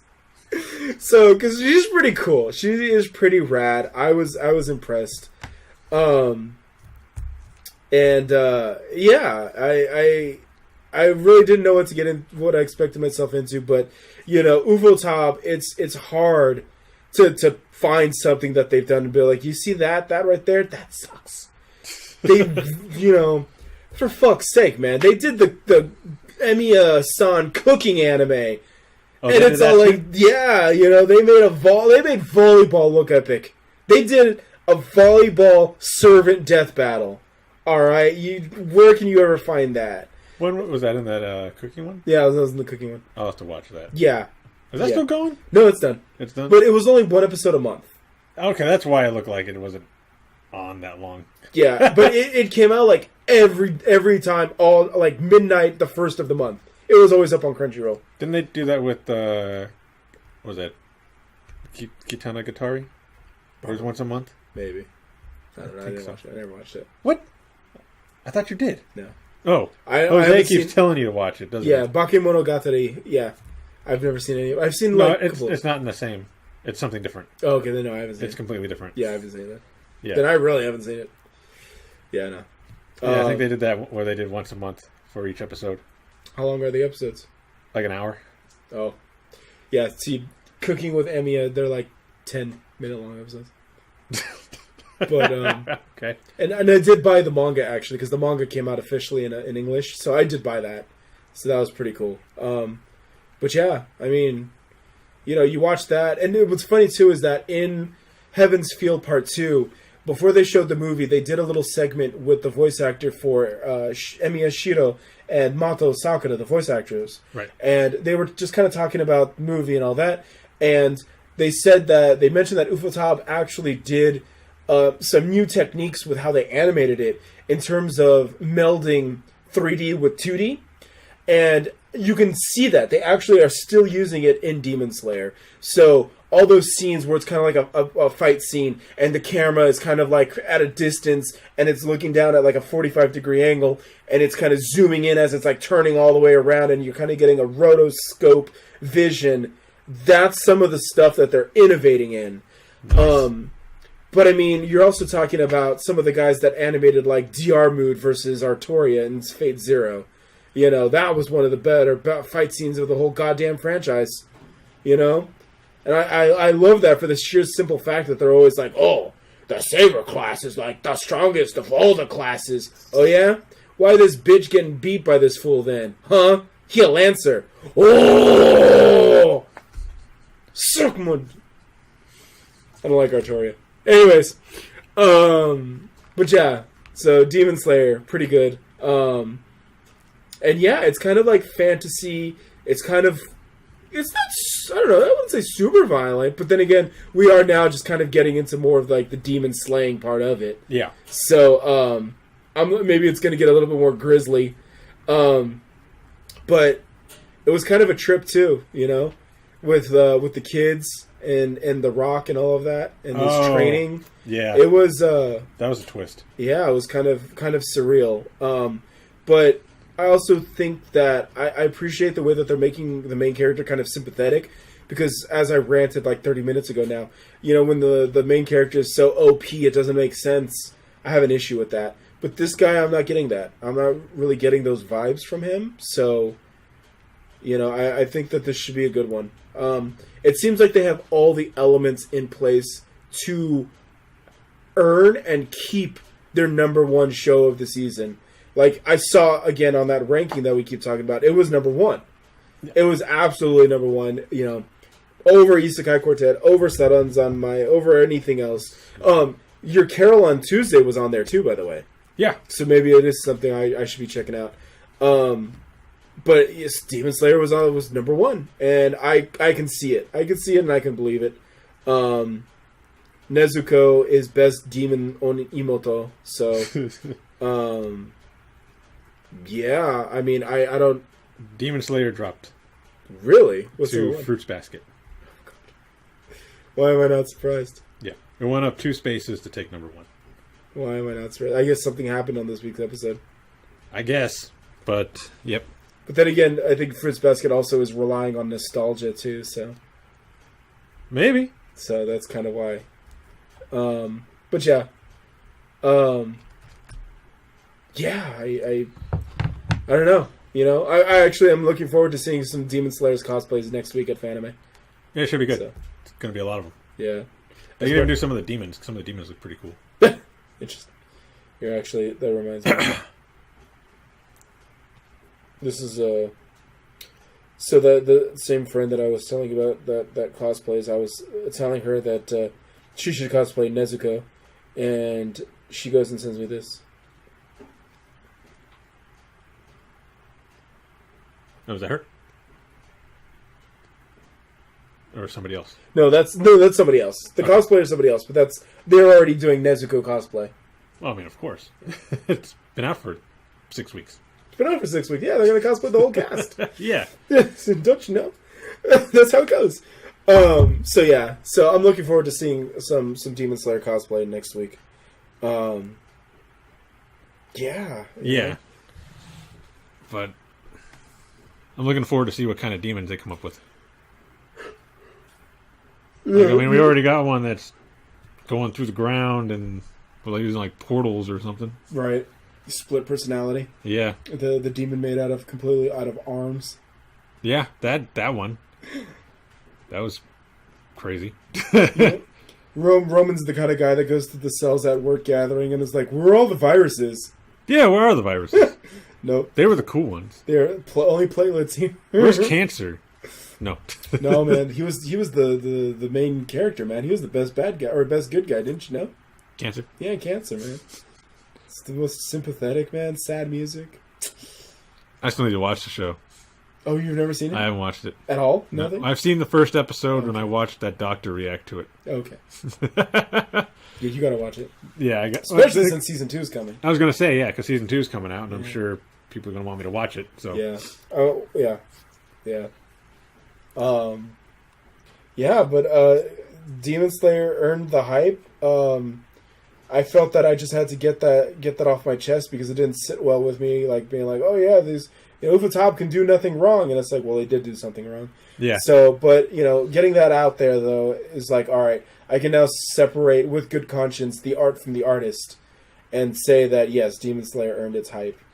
And yeah, I'm in. I'm hooked. So I'm going to keep watching. Yeah, I'm definitely going to keep watching. Is it 24 episodes or 12? Hope it's 24. If it was 12. Let me look that up. But, yeah, like you said, the animation in that is gorgeous. They're always on their game, man. Ufotable, even before they did Fate Zero, I believe right before they did Fate Zero, they did Kara no Kyokai. Yeah. The Garden of Sinner. That was them. So I think that's where they really started their relationship with Fate and Nasu, is when they saw how good of a job they did with Kara no Kyokai. They were like, okay, we want you to come back and do Fate Zero. Right. And then Fate Zero just blew up. And then they did Unlimited Blade Works, and ever since then they've been like the go-to animators for the Fate series. But 26 episodes. It's 26? Okay. Yeah. That makes sense. I mean, well, like, A1 did Apocrypha, and then, what was it? Shaft did Fate Extra. So it's not like they're the only ones that do it. But when it comes to, like, the Fate Stay Night, they tend to stick with them. They tend to give it to them. Okay. But all the, like, those, like, Apocrypha and Extra, they gave to other studios. But yeah, same thing with, like I said, with Emiya Gohan, the cooking anime. They went to Ufotable to do. Okay. So, question. Can I watch Fate Apocrypha without having seen anything else? Yes. Okay. There are obviously references and nods. Like, quite honestly, if you've played FGO, you'll probably get more of the references. Oh, okay. Because they actually, in Extra as well, they actually use servants from FGO in Apocrypha and in Extra. Which is kind of weird because when, like, the light novel for Apocrypha was made, FGO wasn't even a thing, it wasn't even a thought. Same thing with Extra. Extra came out in, 2011? And the anime is using characters from FGO, so it was like, wow, okay. So it's just kind of weird, but it's also kind of like a nice nod to FGO that they're using assets and characters now from FGO in the universe now. So it really does make it more cohesive. Yeah. And all together. So that's really nice. Okay. But yeah, no, you can watch Apocrypha straight up. Yeah, Demon Slayer. And it's hard to. I know I'm actually being vague. I know that when we talk like Shield Hero, we go into like really big specifics, but it's also kind of like with. Well, I mean, all things considered, what really can you say about the plot of Demon Slayer? There's not really a whole lot. It's like because his family got killed by demons. He's going to avenge demons. He gets trained. And, it's just, what can you really say about training? He gets trained. Think mostly he's trying to change his sister back. Yeah. To a human. Right. I mean, he's got to find a demon that knows how to do it. Because he was trying to ask those demons in the training, how can you turn a human back? They don't care, man. And they're just like, dicks. Not saying nothing. Yeah. Yeah. So, they really are dicks, too. The arm demon, he's all laughing, and then the other one that can go in the floor or teleport around, he's all like, I'd be collecting hair ornaments. It's like, you are an asshole. So you about to get fucking Emoto kicked. That's what you're going to get. Yeah. So, like I said, I love that scene so much. I think that's what stuck out to me the most is just Nezuko jumps out of the box and just kicks dude right in the fucking face. That was amazing. So, like I said, if I didn't know about Senko, I'd almost say Nezuko is best girl of the season. But yeah. Crazy because she was asleep for like 3 episodes. I know, right? I wanted to screenshot her when she was just kind of like, her head's peeking out from under the blankets. It's like, oh, who's an adorable little demon Emoto? Oh. Not you. No, I'm kidding. Tanya! Tanya. Well, they do call her a demon. Yeah, exactly. So. Oh, man. But yeah. Yeah. So, I don't know. I think that's all I got to say about Demon Slayer. It's a great series. It's a great series. Yeah. I want to learn more. I'm glad it's 26 episodes. Yeah. Got another 20 to go. Hey. Okay. So we doing our Avenger talk, or? Real brief. I just want to touch on one thing. Go ahead. I was trying to prod Roman into pushing this podcast back, so I'm calling him out right now. But tomorrow night is the Tani movie. Hey! So I think by the time you guys all hear this, though, that'll all have passed. So by the next podcast, I'll be talking Tanya. Yes. So get caught up on Isekai Quartet. Yes. So, because I'm talking Tanya. That is a continuation of Yojo Senki. So. Yes. Yeah. Hopefully we get a season 2. But, yeah, I don't know what to expect, honestly. I know that it is picking up right after the first season. And there already was a Tanya movie, right? But it was like a recap. Yeah. It was just a recap, and Aoyuki is just doing, like, narration for the most part. But this one actually is a movie that furthers the plot along. So, yeah, I'm looking forward to it, but I have no idea what to expect. So, I will report back to you guys by the next podcast after Fanime. All right. So, look forward to that. Should be interesting. Yes. But, okay, Avengers. Yeah, we're doing something a little different and not talking anime or video games. We're talking Avengers, the Endgame. The end of a goddamn era. Yes. 22 movies. Goddamn. So I've seen every single one of them at least, if not opening midnight, at least opening weekend. I can't think of one that I didn't see. You know, like, I'm not big on Guardians of the Galaxy, but I did still go see it, like, on Sunday with my mom. Yeah. Because I think it was, like, maybe Mother's Day or her birthday or something, so, yeah. And does she like Guardians? She likes the music. Okay. She liked the soundtrack, which seems to be what everyone else enjoyed. The soundtrack. Soundtrack. I mean, I don't know. It's kind of surreal because the whole... I liked the movie. I wouldn't say I loved it. I wouldn't say it was like, it's the greatest thing ever. We probably don't have to say it, but spoilers. Yeah, 3 weeks later. Yeah. But yeah, it's... So I had read in other reports, too, that they had already been talking about the time travel aspect. And so when it actually came out into play, I was just kind of like, oh, okay, so this is how they decided to do it. All right. But, when you hear about it or read it and then you see it, that's what kind of like is like, oh, now I get it. Oh, okay. Well, I don't really see any other way they could have done it. Yeah. I mean, right. Thanos destroyed the stones, so there was no using the stones to reverse everything. Yeah, I don't know. I guess just after everything that's happened, I just kind of was expecting more. And by more, I can't even tell you what I expected. I don't know. I don't know. I think that what is giving me an empty feeling is knowing where the MCU is going to go from here. And that's that they want to put, like, Captain Marvel in charge of the whole thing. And I saw Captain Marvel the month before Avengers. And so I didn't have a problem with Brie Larson. I know that she was a very polarizing character. Some people loved her, some people hated her. Some people didn't like her politics. Some people were like, oh, she's just doing her thing. Others have been doing their politics before, but no one is bashing any of them. So I said, you know what? Fuck it. I'm going to go in here and watch this. I'm going to judge it for a movie. And I was disappointed in Captain Marvel. I mean, I for lack of a better term, I know Roman said he hasn't seen the movie, so I'm going to keep any Captain Marvel spoilers to a minimum. But in a nutshell, you go and bill her as the most powerful character in the MCU, yet when she punches somebody, they don't stay down. Like, she's so strong, she can't knock someone out. Tony Stark would have knocked him out. Iron Man would have knocked him out. Captain America would have knocked him out.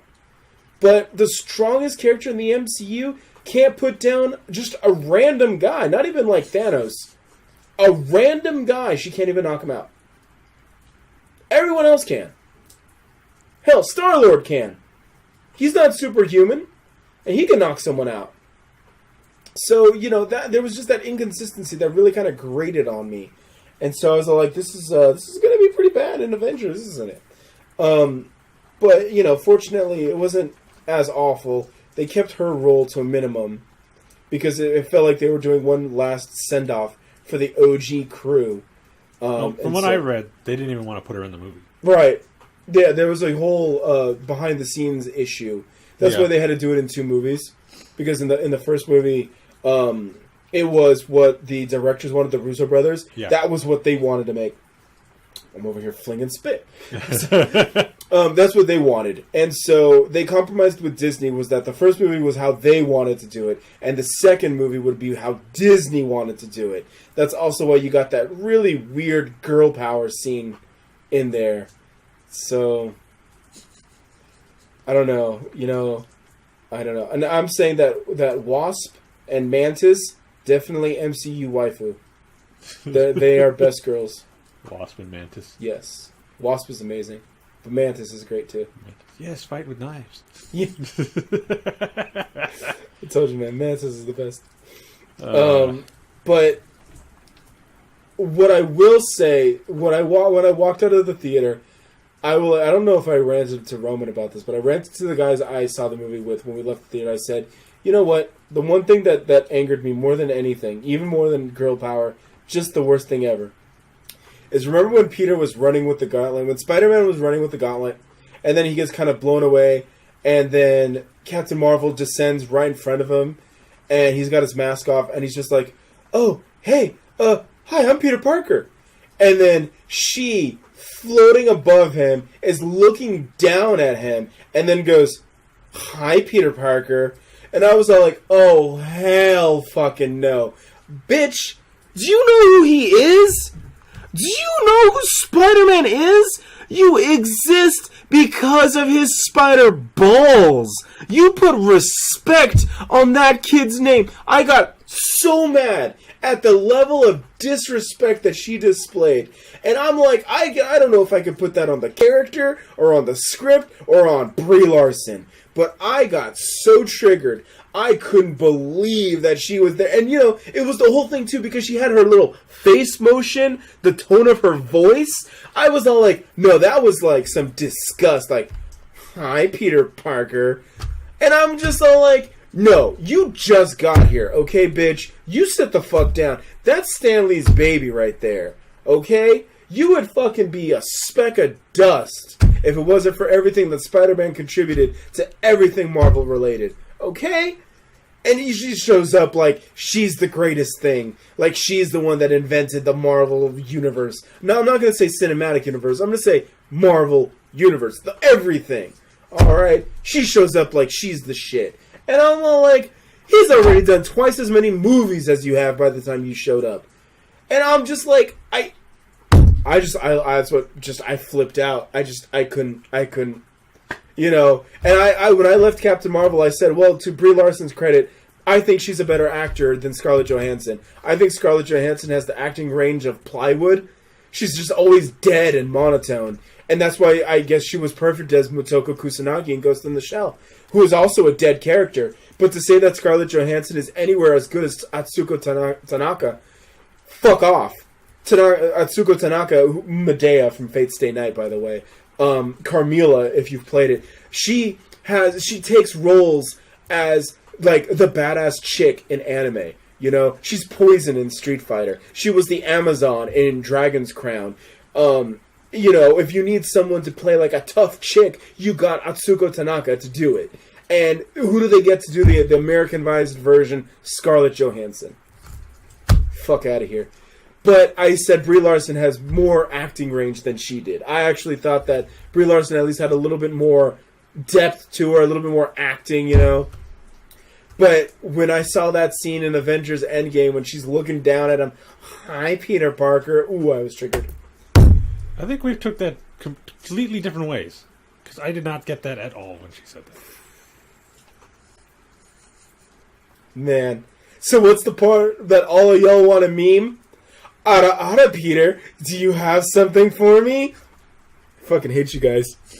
So what's the one part that they all want to meme? That fucking scene. I couldn't...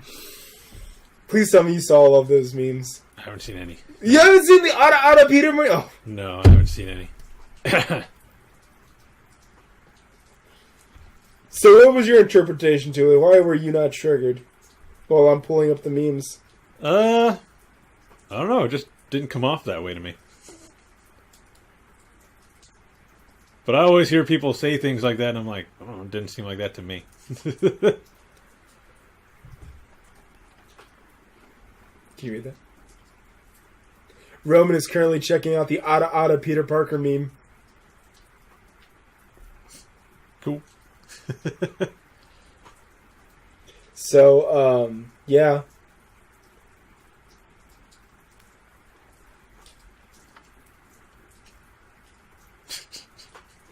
So it's, you know, oh no, Shota Destroyer. Baby Peter. The Shota Destroyer, man. Oh no, you can't hear the Ada. Destroyed. Yeah, no, I can't. I can't. So I'm done. I'm done with the MCU, man. I'm done. I'm gonna watch Spider-Man, and I'm gonna watch Doctor Strange, and immediately everybody goes, "Well, you're not done then." It's like, no, because I'm not gonna watch Guardians. I'm not gonna watch Black Panther. I'm not gonna watch Captain Marvel. And whatever the hell's the next goddamn Avengers, probably not. You know, I don't know. Unless some miracle happens where Fox comes in and they like help them fix everything, which I doubt. I feel bad for the X-Men. Yeah, you know. Fix everything? Yeah, you know. Fox is known as destroying things, so they're not fixing anything. Then even more so, I'm done, man. I was on the bus this whole time, and my stop finally came up. I pulled the cord. Stop requested. I'm getting off. Next stop, Spider-Man, and I'm out. I'm and Doctor Strange. in Doctor Strange. And yeah, I couldn't. I'm so done. You know, I just. You know, that kind of attitude might work when she did Scott Pilgrim, but here, man, no fucking deal. No deal. I don't know. I still didn't get any attitude from it. Okay. I didn't. Okay. I'm gonna have to link you to some articles and videos of her giving nothing but sass and attitude. Oh no, I've seen all that. I'm talking about the scene. I didn't get any of that. Reliving all my triggerings now.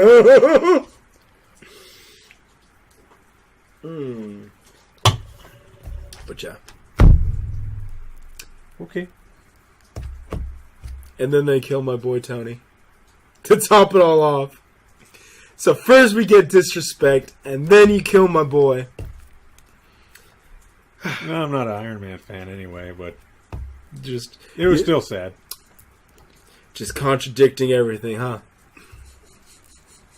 That's fine. That's okay. I don't even like him in the comics. He's a jerk.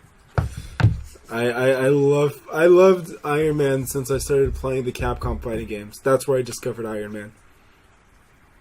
Proton cannon. Cool. All day. I mean, he's good in the games. Yeah. And I like Tony, what do you call it?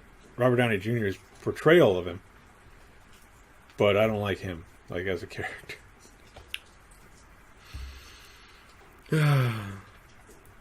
Yeah, that's... I don't know.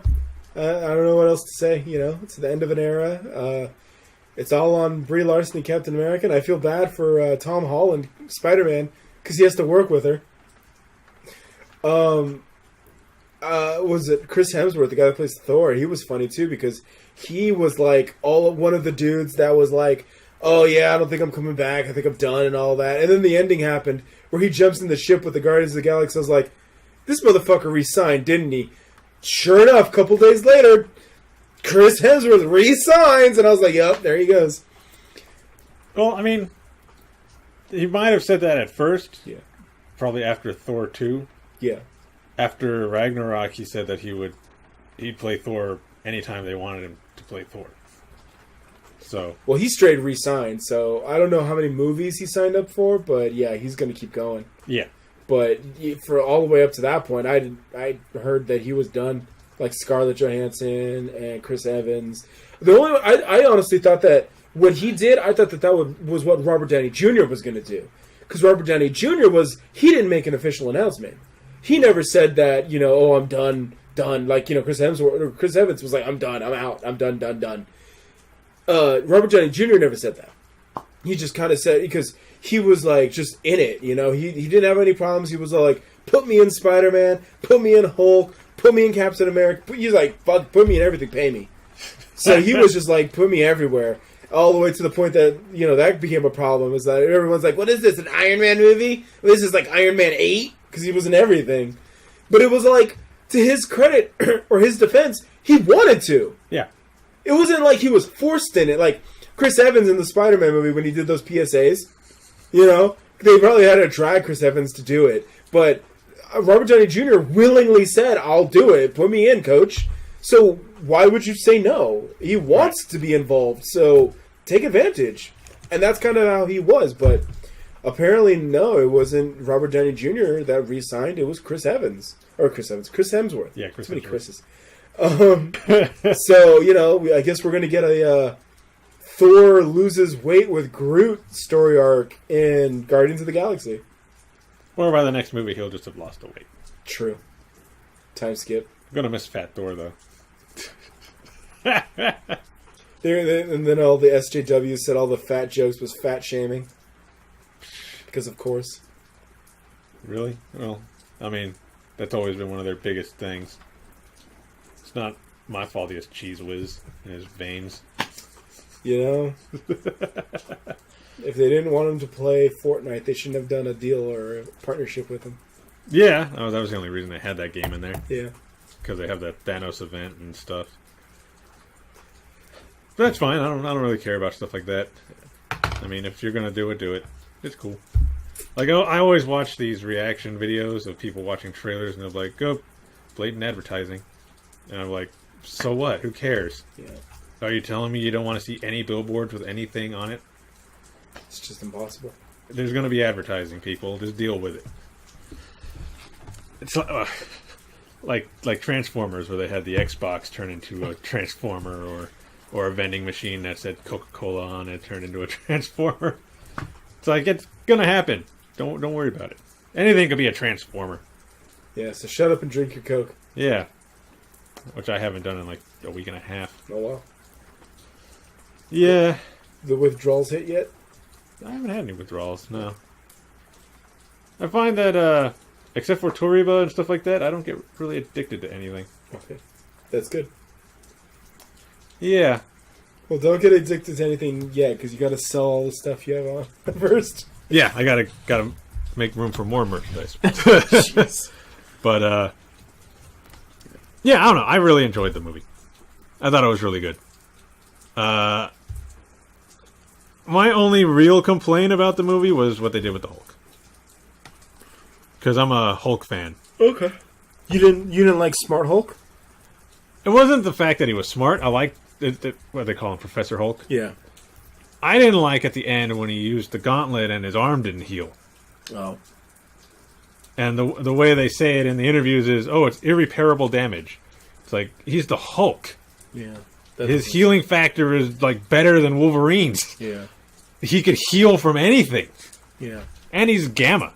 His whole thing is gamma, and the stones had gamma radiation. Shouldn't that have made him stronger? Right.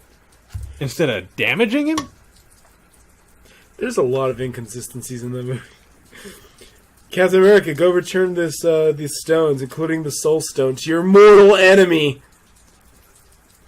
Well, he's a guardian of the stone now, so it's not like... Still. You don't think that he's going to be a little upset that he ended up as the guardian because Cap killed him? Was he... He's not even really dead, is he? Yeah, he's just kind of... He's just there. Yeah. That's an awkward... I mean, I'm sure they had their awkward... Like you said, their awkward conversation, but... It's not like he's really doing anything with the stone. Other than making people kill a loved one or something. Gotta get rid of that which you love. I don't want to kill Amelia. No. God damn it. Bring that bitch over here, I'll push her up. Rem, help me push her up. But yeah, other than the Hulk, I was fine with the movie. I mean, I didn't have any issues with it. I thought it was really good. I thought it was funny. I liked the action. When Cap got the hammer, I thought that was awesome. Yeah. So would you admit that is America's ass? Probably, yeah. Okay. I would admit that. Okay. I mean, if Captain America says so, then... That's right. So you find yourself in detention. Yeah. But yeah, I thought it was a really good movie. And I've been wanting to see it again, so... I don't know when I'll get the chance, and I'm not going to do it anytime soon, because I got to see Godzilla first. John Wick 3 this weekend. No, I can't see anything this weekend. Okay. But Godzilla, that's... I'm making room for Godzilla. Yeah, that's all you. So That's all me. I'm, like, looking forward to that movie. as long as he eats stupid teenagers, I'm okay with that. Nah, that won't be happening. Oh. Nah. But he will be fighting Ghidorah, so... Nice. That's what I'm looking forward to. The trailers make it look like an amazing fight. Nice. But yeah, I'm pretty much done with the Avengers. I am not done with the MCU, though. I'm still going to be watching all the movies. All right. I'll trust you to just let me know how they go then. Yep. I'll let you know what direction they're going in, and if I decide to stop watching after maybe the 5th Avengers or something. Because I know they, at least from what I saw, they were doing another Avengers. Because, I mean, why would they stop? Right. Just incorporate the X-Men and stuff into it, too. Which I think this is what the plan is. So, but we'll X-Men, see. We'll Fantastic Four, get the Silver Surfer going. Yeah. Doctor Doom, make him right this time. Tired of bad Doctor Dooms. Oh, God. I want to see the really smart... God, what am I can never think of the right words. I just want to see the really smart Doctor Doom that like always brings them to the brink of destruction and then fails at the end. Right. Because he's so arrogant. Yeah, right. I want to see that one. I don't want to see your take on him. Just give me that guy. Anyway. Yeah, I'm done. Alright. So I hope you guys enjoyed Avengers. Comment down below if Brie Larson also irritated you. Let me know how you felt. Well, I guess that wraps it up then for anime and Avengers. Yep. I just have a couple of things to touch on for games. Yes. So I'll try to keep them brief. I was actually going to give you guys a rant, but in a nutshell, they announced so Sony did a video called the Sony State of Play, and because they're not going to be at E3 because they feel that, and they're right, they honestly don't have anything to show. It's not like, what are they going to show? They're going to show the same thing they've been showing for the last 2-3 years. Ghost of Tsushima, was it Last of Us 2, Spider-Man's out, Final Fantasy VII Remake, but it was all the same stuff. Yeah. So they were like, why are we going to do that? You know? So they were just like, you know what, we're not even going to go. So they're not going to do a conference. I don't know if they're going to have a booth. I think they went as far as to say they're just not even going to go. I mean, that's why they didn't have a PlayStation Experience. Yeah. Maybe the last 2 years. Because they said they just don't have anything to show off. So I don't even know if they're going to be at E3, period. Okay. So they just said that, yeah. So instead what they did is they put out a video, and they basically ripped off Nintendo's Nintendo Direct, which is a video that's usually live streamed on YouTube and Twitch, and it's just their opportunity to show stuff off. So a couple of interesting notes. The Ghost Recon video was pretty interesting because that's made by Ubisoft. And they got the actor, I forgot his name, but it's the dude that plays Punisher. Thomas Jane? Yeah, no, from the Netflix series. Oh, John Berthel? Yes, something like that. Him. He's gonna be in the game. Okay. When everyone told me, they were like, "Oh, it's the Punisher, it's the Punisher." I was like, "So it's like the Punisher when he was part of the military?" It's like, no, it's just John Bernthal. He's like doing, I guess, the main character, the guy you play as. Yeah. He's the mocap, the face, and all that. That's who you play as. And I was like, interesting. Okay. That could be cool. Yeah, so it's like, it's got my interest. I might definitely at least check it out. They did that. The Predator game looks pretty legit because, like I keep telling you guys, you know, I love 80s action movies. You know, big explosions, dumb one-liners. You know, the Schwarzenegger, Stallone, Bruce Willis stuff. And they're the best. They are the best. That's why everyone keeps trying to want to be them. But this one, when I heard them using the music from the Schwarzenegger movie, and they're back in the jungle, I was all like, this might be good. It was kind of a weird gameplay, though, because it was just like a cutscene. They didn't talk about gameplay because it's still in development, but they are doing it with 20th Century Fox. So they're using the original studio and all that. So I will keep you guys updated because that's definitely, I love fucking Predator. You know, the Predator is amazing. And in particular, if you haven't played Capcom's beat 'em up of Alien vs. Predator, go download an emulator and download that ROM and play it. For the love of Madoka, play it. Beat 'em up. Was that for the Super Nintendo? There was a port for the Super Nintendo, but it was kind of a gimped version. I don't think it came out ever on console. Oh, okay. Because I know I played one for the Super Nintendo. Alien vs. Predator game. Yeah, and that one I believe you can only be Predator. Yeah. But in the arcade beat 'em up, you got your choice between actually Schwarzenegger's character, Dutch Schaefer, who is like now a cyborg, and he does like Hager's moveset from Final Fight. So he's like T-800. Yes. There was the female samurai, Lin Kurosawa, and then you got your choice between two Predators. Basically, the more damage-dealing slow guy, or the faster, more mobile, more combo-driven guy. And you can do Street Fighter moves, too. So, like, you could do, like, a Dragon Punch, and they'll do a Dragon Punch, or you do a Hadouken, and they do special moves and stuff. So, it was really neat. And it had for arcade beat 'em up, it had a decent storyline. So basically, it's all the same stuff. You know, it's all like, aliens are invading, we beat the aliens. Oh no, humans are trying to capture aliens to breed them. Oh no, alien queen. And then, you know, that's pretty much the story. So it's very in character, in universe.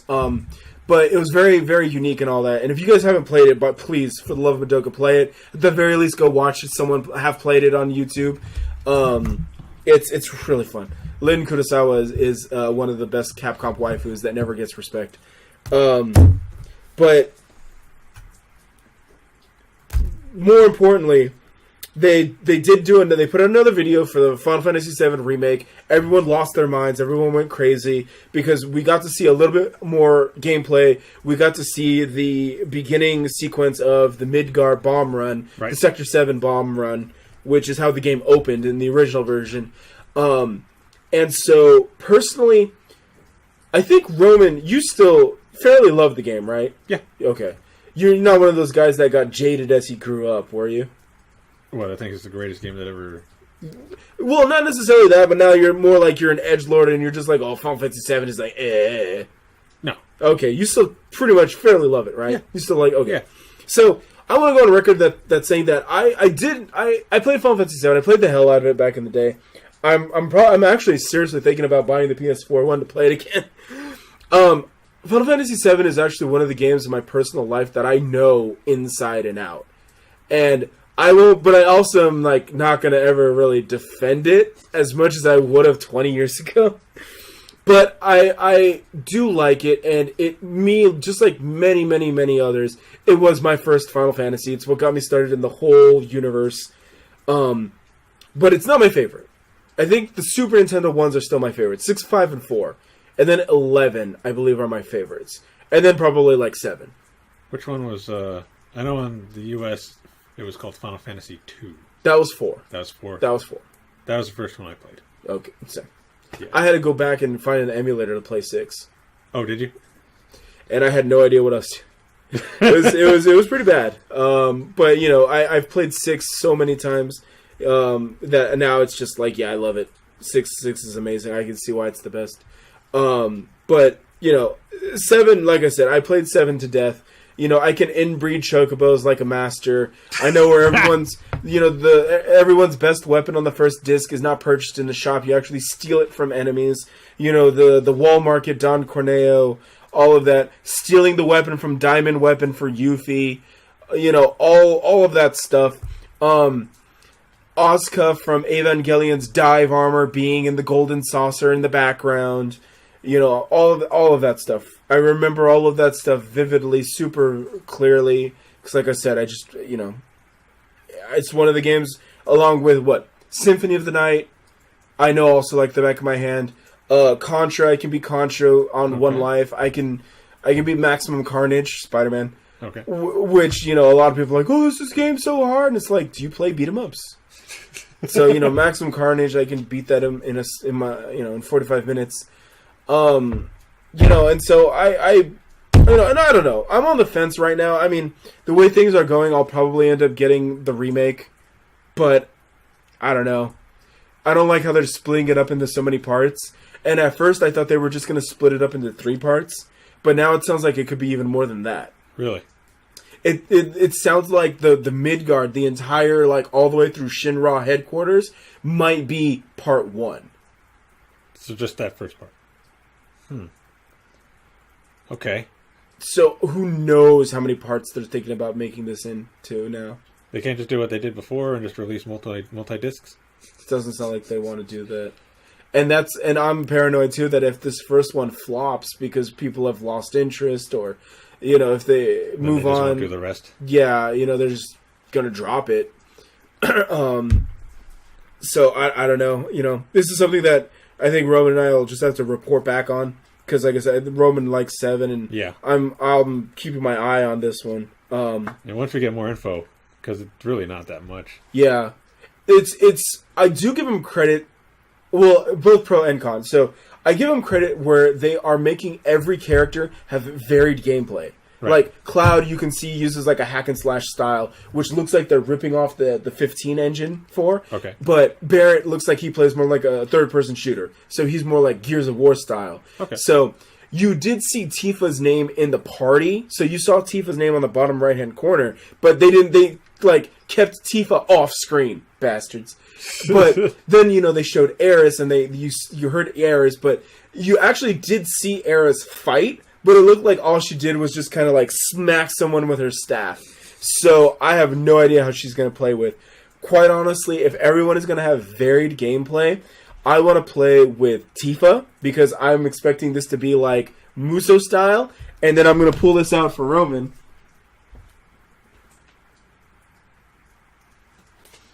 I want to play with Vincent, because I want to relive Dirge of Cerberus. Oh, yeah.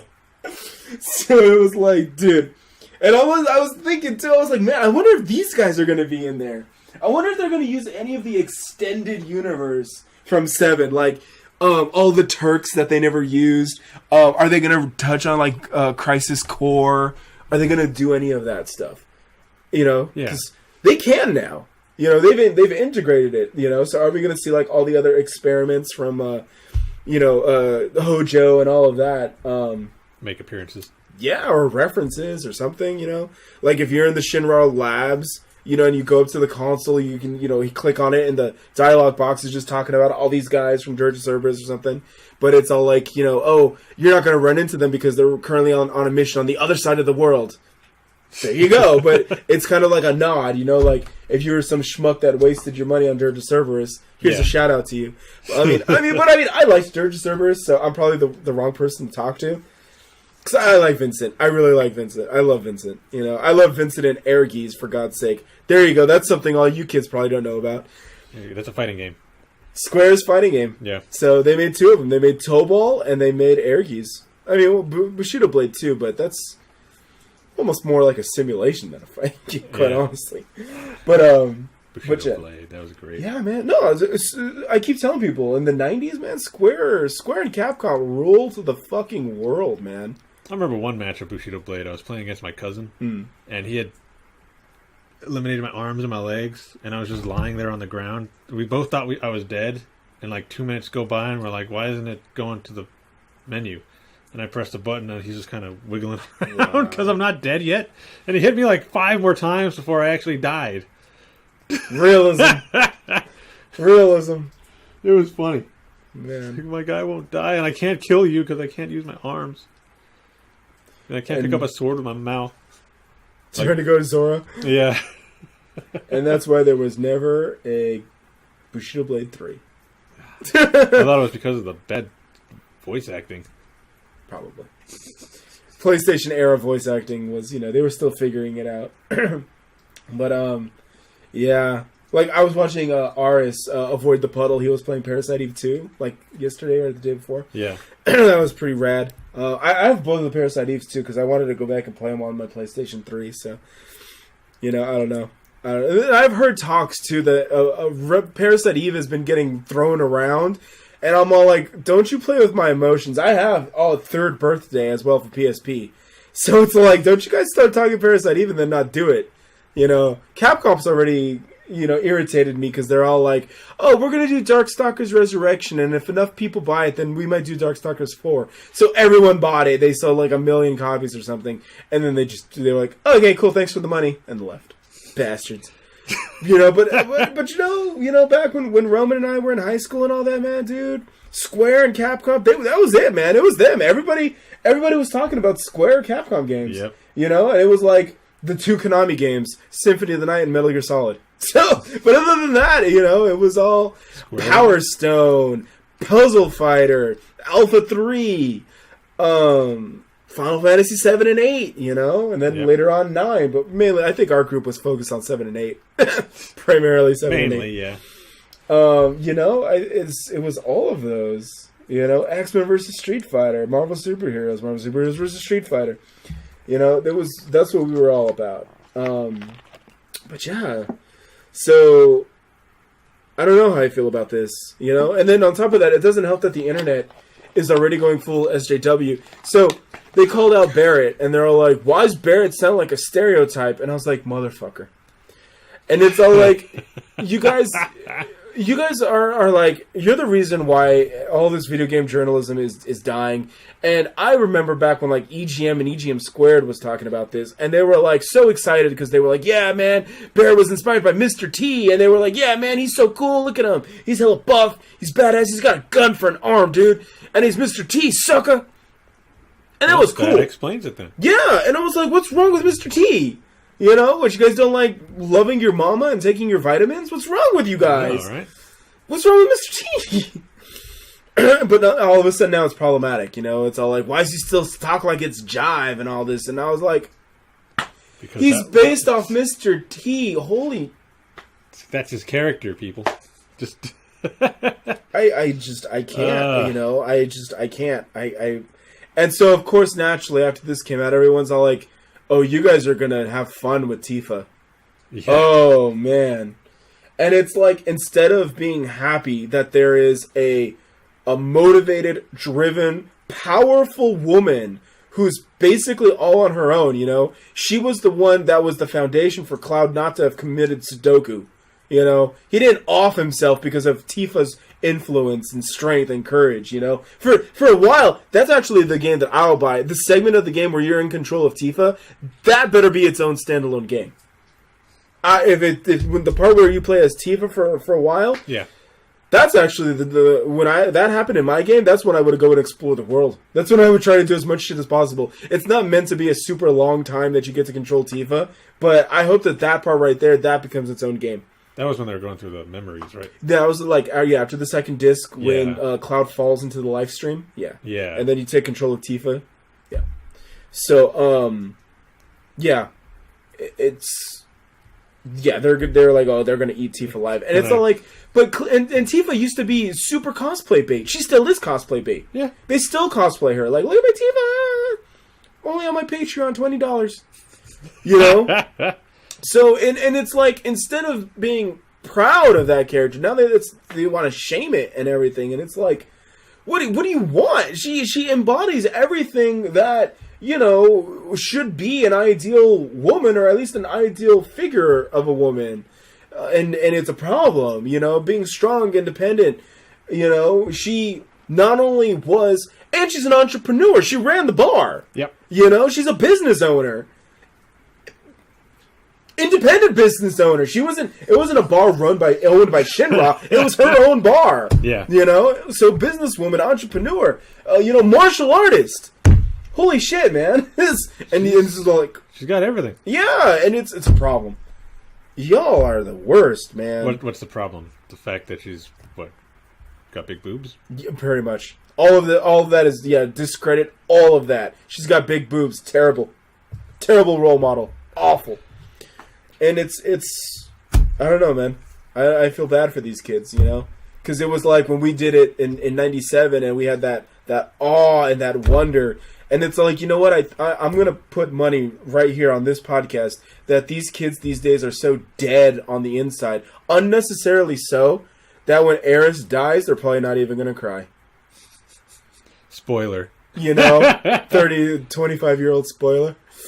For those who have never played it. 22-year spoiler. You know, and it's like... But I'll be honest, I didn't cry. I got a little sad. But it was like, you know what? It was because the reactions actually after that scene, because remember it's played out in cutscene, and then it goes back to like in-game graphics. Yeah. Well, no, actually, I take that back. You keep going. Fast forward past all that. There's, you know, after you do the boss fight with Genova after that scene, depending on who's in your party, they have different reactions. And I don't know if you ever noticed that, but, you know. So it's like Tifa will actually like kind of like look down and kind of bend over Eris, and then she'll run away, and then Yuffie just kind of looks like she's hyperventilating, and then she just turns around and runs away. I don't know what any of the others do, but now it's almost kind of like worth checking out, like, to see how they all react. What they all do. Yeah. So probably have videos somewhere that shows. Oh yeah, I'm pretty sure they do. I can only imagine Vincent would just walks away. You know. So yeah, but like I said, these kids, all they care about is being that guy that pushed a social justice agenda, and it's like, you know, you're just gonna miss everything that made the game so, like, people wanted to push it so hard to get a remake, and these kids, they're so brainwashed that they're not even gonna get it. They're gonna miss it completely. Yep. And it's sad because there's a reason why this game has a legacy. There's a reason why it got like 2 OVAs, a full feature movie, all these spin-offs. You know, it was a mobile game back before we got gacha games. You know, that's where all those other Turks came out of. You know, it's all thanks to Tifa's boobs. Right? Absolutely. And Cloud's emo-ness. Yes. You know. The winning combination. That's how it works. See, if Renoa had bigger boobs, Final Fantasy VIII probably would have been no, you know, it's funny. It's funny enough that you mentioned Tifa's influence, because all the other girls looked like Tifa. Renoa was a Tifa clone. Garnet, Dagger, whatever you want to call her, in 9 was a Tifa clone. So it was like Tifa's influence changed all the PS1 era games. Yep. It was almost like you could almost make the argument that Yuna looks like a Tifa clone too, just short hair. Kind of. Yeah. So all the way. So it's like, yeah. But you know, it's just sad. It's just sad. But you know, I hope that these kids pull their heads out of their asses. And I will admit, gameplay wise, I wasn't feeling the Final Fantasy 15. I didn't play too much of Final Fantasy 15. I think I did like 2 hours. I didn't like that whole using the analog to like kind of like rotate, like you're just doing this and Noctis is just doing like all of this. I'm like, I didn't really feel that. So I didn't last too long in 15. And so I'm hoping that that's not what they're doing. I'm hoping they do at least more of a Muso style so I can just button mash. Okay. And I think maybe that's what they were trying to avoid, was we don't want to be Koei Tecmo. We don't want to just square, square, triangle, square, square, triangle, triangle, circle, square, square, square, square. And I'm like, but there's nothing wrong with that. You know? That's kind of, again, how we grew up. That's how it was with Double Dragon, always in the arcade and NES. You know, you hit the button to do something. So I don't know if they were just trying to just be different. And I'm like, I'm not feeling it, but... Yeah. I don't know. So, like I said, until I get hands-on or I see people talking more about it, I won't be able to comment a whole lot. I'll just, you know... It's the other thing, too, is that it's unfortunate that Cloud's clunky Final Fantasy 15 gameplay is coming out post Devil May Cry 5 and Nier Automata, because you could see how fast hack and slash can get. Yeah. How crazy it can get. So, to see him still kind of using that giant sword with... what I'm assuming they're trying to do real physics with is just kind of like... But then you see him do, like, Omni Slash, and where he's just kind of flipping around and doing all that stuff, and it's like, well, where's the physics on that? You know, you're kind of like, I don't know which way. You're trying to do both. It's all like, you know, he's, like, fighting a soldier, but he's coming at him really slow, but then he's doing Omni Slash, and Omni Slash hit for, like, 15 times. So I don't get it. You know? I don't see it. Pick one. So, yeah, exactly. You know, just stick with it. Either you're realistic or you're fictional. You know, so you can't tell me that the scrawny kid can wield that sword and do a 15-hit, multi-hit, fucking speed of sound technique. But then when he's just fighting a regular enemy, he's like, you know, just showboating it. Yeah. The enemy can see him coming a mile away. It's like that guy in Austin Powers gonna get run over by the steamroller. Exactly. It's like, just move out of the way. Yep. But yeah, Sony State of Play, Final Fantasy Remake, we're going to keep our eye on that. Yeah, definitely. So, the only other news I got, really, is shout-outs to Nier Automata, who I just name-dropped because it's a great game. Go play it. I still need to finish it. Yes. I got a lot of games I need to finish. Yeah. I highly recommend Nier. It earned its... props. It's Game of the Yorha edition. And I have to play multiple times, don't I? Yeah. At least 4 times. 4 times. Okay. I know that we did mention E3, but I believe E3 was in June 9th, I believe. June 9th, June 11th. So I made a note here that we will touch on it. Yep. So I think we mentioned the last time that we would do a E3 episode. Okay, sounds good. So I believe June 9th or June 11th, I believe one of those dates. Yeah, seeing as how they're going to be talking about all the new games, give us stuff to talk about. You know, I will mention real quick, Fire Emblem 3 Houses. I actually have that pre-ordered on Switch, and so I'll probably be playing that this summer. I think it drops end of June, as a matter of fact. Oh. So I'm huge on Fire Emblem. You know, I love Fire Emblem. Yeah. So Fire Emblem is why I can't play Final Fantasy Tactics anymore, as a matter of fact. Wow. Just it's a better game to me. But yeah. So I know that in Fire Emblem JP they've been showcasing more than the characters. I personally haven't watched them because if I can't understand it, I'm just going to get frustrated. So I guess I'll just be in suspense until the game comes out. So I'm looking forward to that. Maybe on the next podcast, I'll look them up, see what's going on in Fire Emblem. Okay. Cool.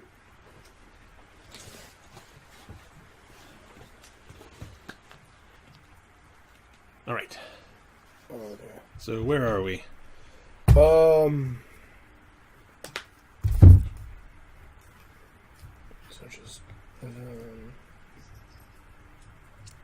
So I guess all I got is the Fate stuff, but since it's getting kind of late, I'm just gonna blast through it. Okay. Did you want to talk about anything else though? Let's see. Not really. Like I said, I didn't really do Bang Dream this time because I was so busy trying to get ready for Fanime that I didn't actually play any of the events the last couple of times. So I don't have any news on that. That's basically the only game thing I talk about. So, Okay. Yeah, I apologize for those who actually listen to my talking about that. Okay. And if that happens to be nobody, then whatever. All right. Well, I'm gonna timestamp this for 2:56 and 30 seconds, and then I'm gonna explain what's going on. Okay. All right. So moving on. Well, Roman sounds like he hasn't been on Bang Dream, so next podcast we'll be back on the Bang Dream train. Yes. And like I said, I mentioned this to Roman earlier too, that I think I'm going to pick up the anime pretty soon, because I think that now that I'm getting caught up on everything, as my Crunchyroll is on Elia, I'm going to try to knock that out. So, you know, I feel like I said that Roman does so much for me that the least I can do for him is watch his anime. So, probably watch Bang Dream, and then I can learn about Hentai Haven-chan. Is she in the anime? Second season. Yeah. Is she a major character? Yeah. Yes. I wouldn't say major. They focus on a lot of the bands. Okay, cool. I'll take it. So, other than that, then, since we're getting back to Bang Dream, this is the Fate Corner, then. So, as in previous podcasts, if you're not here for Fate, then I wish you a good night, Roman. Yeah, good night. If you're gonna want to talk about Fate or if you're sticking around, boy, please, we'll see you soon. Other than that, I guess we will be back at some point. Hopefully, maybe the week after Fanime. We'll see. We'll see. Just stay up on the Facebook page. That'll probably be the best way to get notifications on all this stuff. Any other like Roman's videos where his reactions and all that. Stay tuned to the Facebook page. Likewise, any photos that I do take at Fanime, they will be on Instagram. Personally, I also have a pretty open comments and tagging policy. Like, I don't mind if people want to talk about it or share them or anything. If you know cosplayer, who the cosplayers are, feel free to tag them. If you want to tag your friends, that's cool. Just the only thing that I ask is just keep it appropriate. Don't get me in trouble. Don't get yourself in trouble. Don't get any people tagged in trouble. Yeah. But other than that, I mean, if you want to put a goofy meme or whatever, that doesn't bother me. Just keep it clean, basically. Yep. So look forward to that. Those will be on the page. Just stay tuned to the page if you're heading out here. If you're sticking around, then let's get into the Fate Corner. Yes. It's Fate time.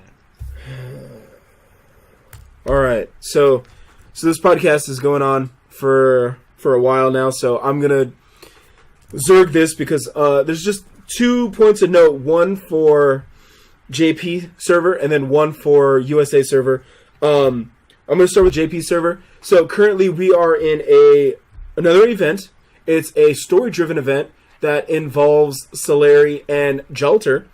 And apparently there is a new character who is codenamed Salazar, but the community believes it to be the pirate Bartholomew Roberts, who Roman immediately went and said Bartholomew from One Piece.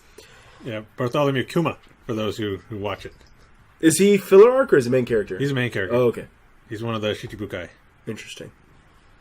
And he probably is. If this is true, he probably is based off that Bartholomew Roberts. Yeah, Oda likes to base a lot of the pirates on real pirates. So then yeah, your guys are probably right then. It has not been 100% confirmed, so it could still be some guy named Salazar, because someone did reference some dude named Salazar who was, funny enough, tied to the Spanish Inquisitions, because they make reference to the golden cross that the character wears around his neck. So anything could happen. Personally, I haven't touched the event because I finished the El Malloy event and I was like, I don't want to do anything else. And so maybe by the next podcast I will mess around with it, as well as I think that if he becomes a new character, he will probably be on another banner. So he'll probably be on a part 2 banner. I believe this event is going to run for about 2 weeks. So probably this weekend, if he does go up, it'll go up this weekend. So I will keep you posted on who this new dude is, what his relation is, voice actor, of course. Personally, he looks pretty cool. I'm not gonna lie. I want to know more about him though before, because remember, my standard is you're either a waifu or you're Billy Badass. Those are my 2 standards for me to like you as a character. So right now, I do like his look. I think he looks pretty cool. If he is a Spaniard-based servant, even more so, because, Mexican. Yep. So, but I don't know. I want to say, I am curious. I will say that they have my curiosity, so I will keep my eye on this new guy. I do love how Delightworks and Aniplex continues to troll the JP community, because they just will not give Lost Belt Chapter 4. They just refuse to do it. They're just like, how many more events can we cram in here? And mind you, we're about to creep up now on the summer event. Yeah. So you're going to get the Summer 3 rerun, which was Berserker Jalter, Swimsuit Jalter, and SeaWorld John, SeaWorld, Dolphins. And yeah, and then we're going into the summer year 4. So yeah, I don't know. I don't know what's going on, but I do know that, again, Nasu said that after Lost Belt, he's out of ideas. So they could just be milking it for all it's worth. And they did also release the soundtrack. I believe it's volume 3 of the game soundtrack, and it has the current bad guys, those Cryptor assholes. They're on the cover of the soundtrack. So yeah, I don't know where we're going, but the new character looks cool, so I will keep my eye on him. Lost Belt 4, who knows? Whenever they feel like it. Whenever. And if you guys are in JP and are rolling for Jalter, I wish you the best of luck. I did get a meme picture that I should send either to Roman or post in the group myself of so let me just pull it up so Roman can see what I'm talking about. I just love sharing in real time all these shit posts with Roman. Oh, did you see all the Aqua Saber memes? Oh, no. But you're going to have to send me those. Yeah. There you go. So it's Jalter. How Jalter treats you. I was trying to get it to autoflip there. Oh, nice. Works every time. With the summon ticket. Oh, Aqua stole the gauntlet. I think I'm gonna have to share this with the page. I'm gonna have to share this one with you guys too. Why do people on the internet call me mommy? I wonder why. There's a bunch of memes I gotta share with you guys. Roman actually said, he's all like, you can share the memes, just don't let people start thinking this is a Fate page. Yeah. So, fair enough. Because it's technically not. No, it's not. No, it's not. Even though I know most of it is Fate related.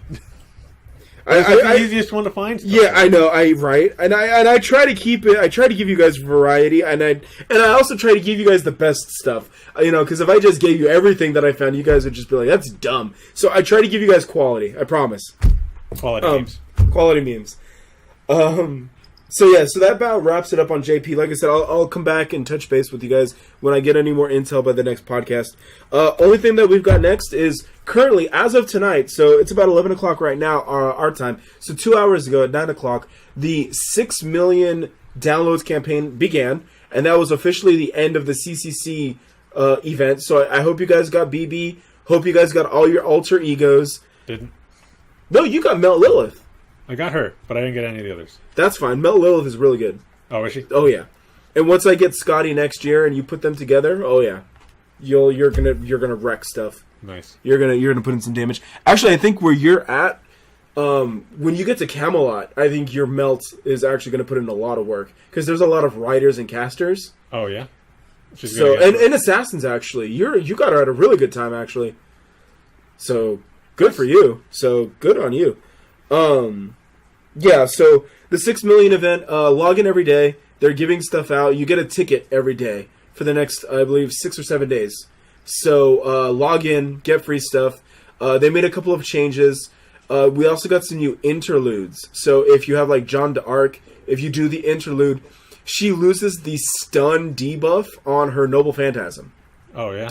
Which now basically is like if you have a Jeanne d'Arc, you should never lose ever again.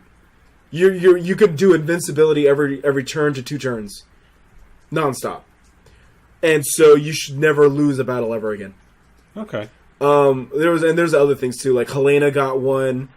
She got a rank up. I believe Vlad the Impaler also. Berserker Vlad got a rate up. Not a rate up, but a buff. And then there was a bunch of strengthening quests too that I believe I have them all unlocked. So I have a lot of work to do. But, and then they do a bunch of other things, too. Ishtar is back on Raid Up on the banner.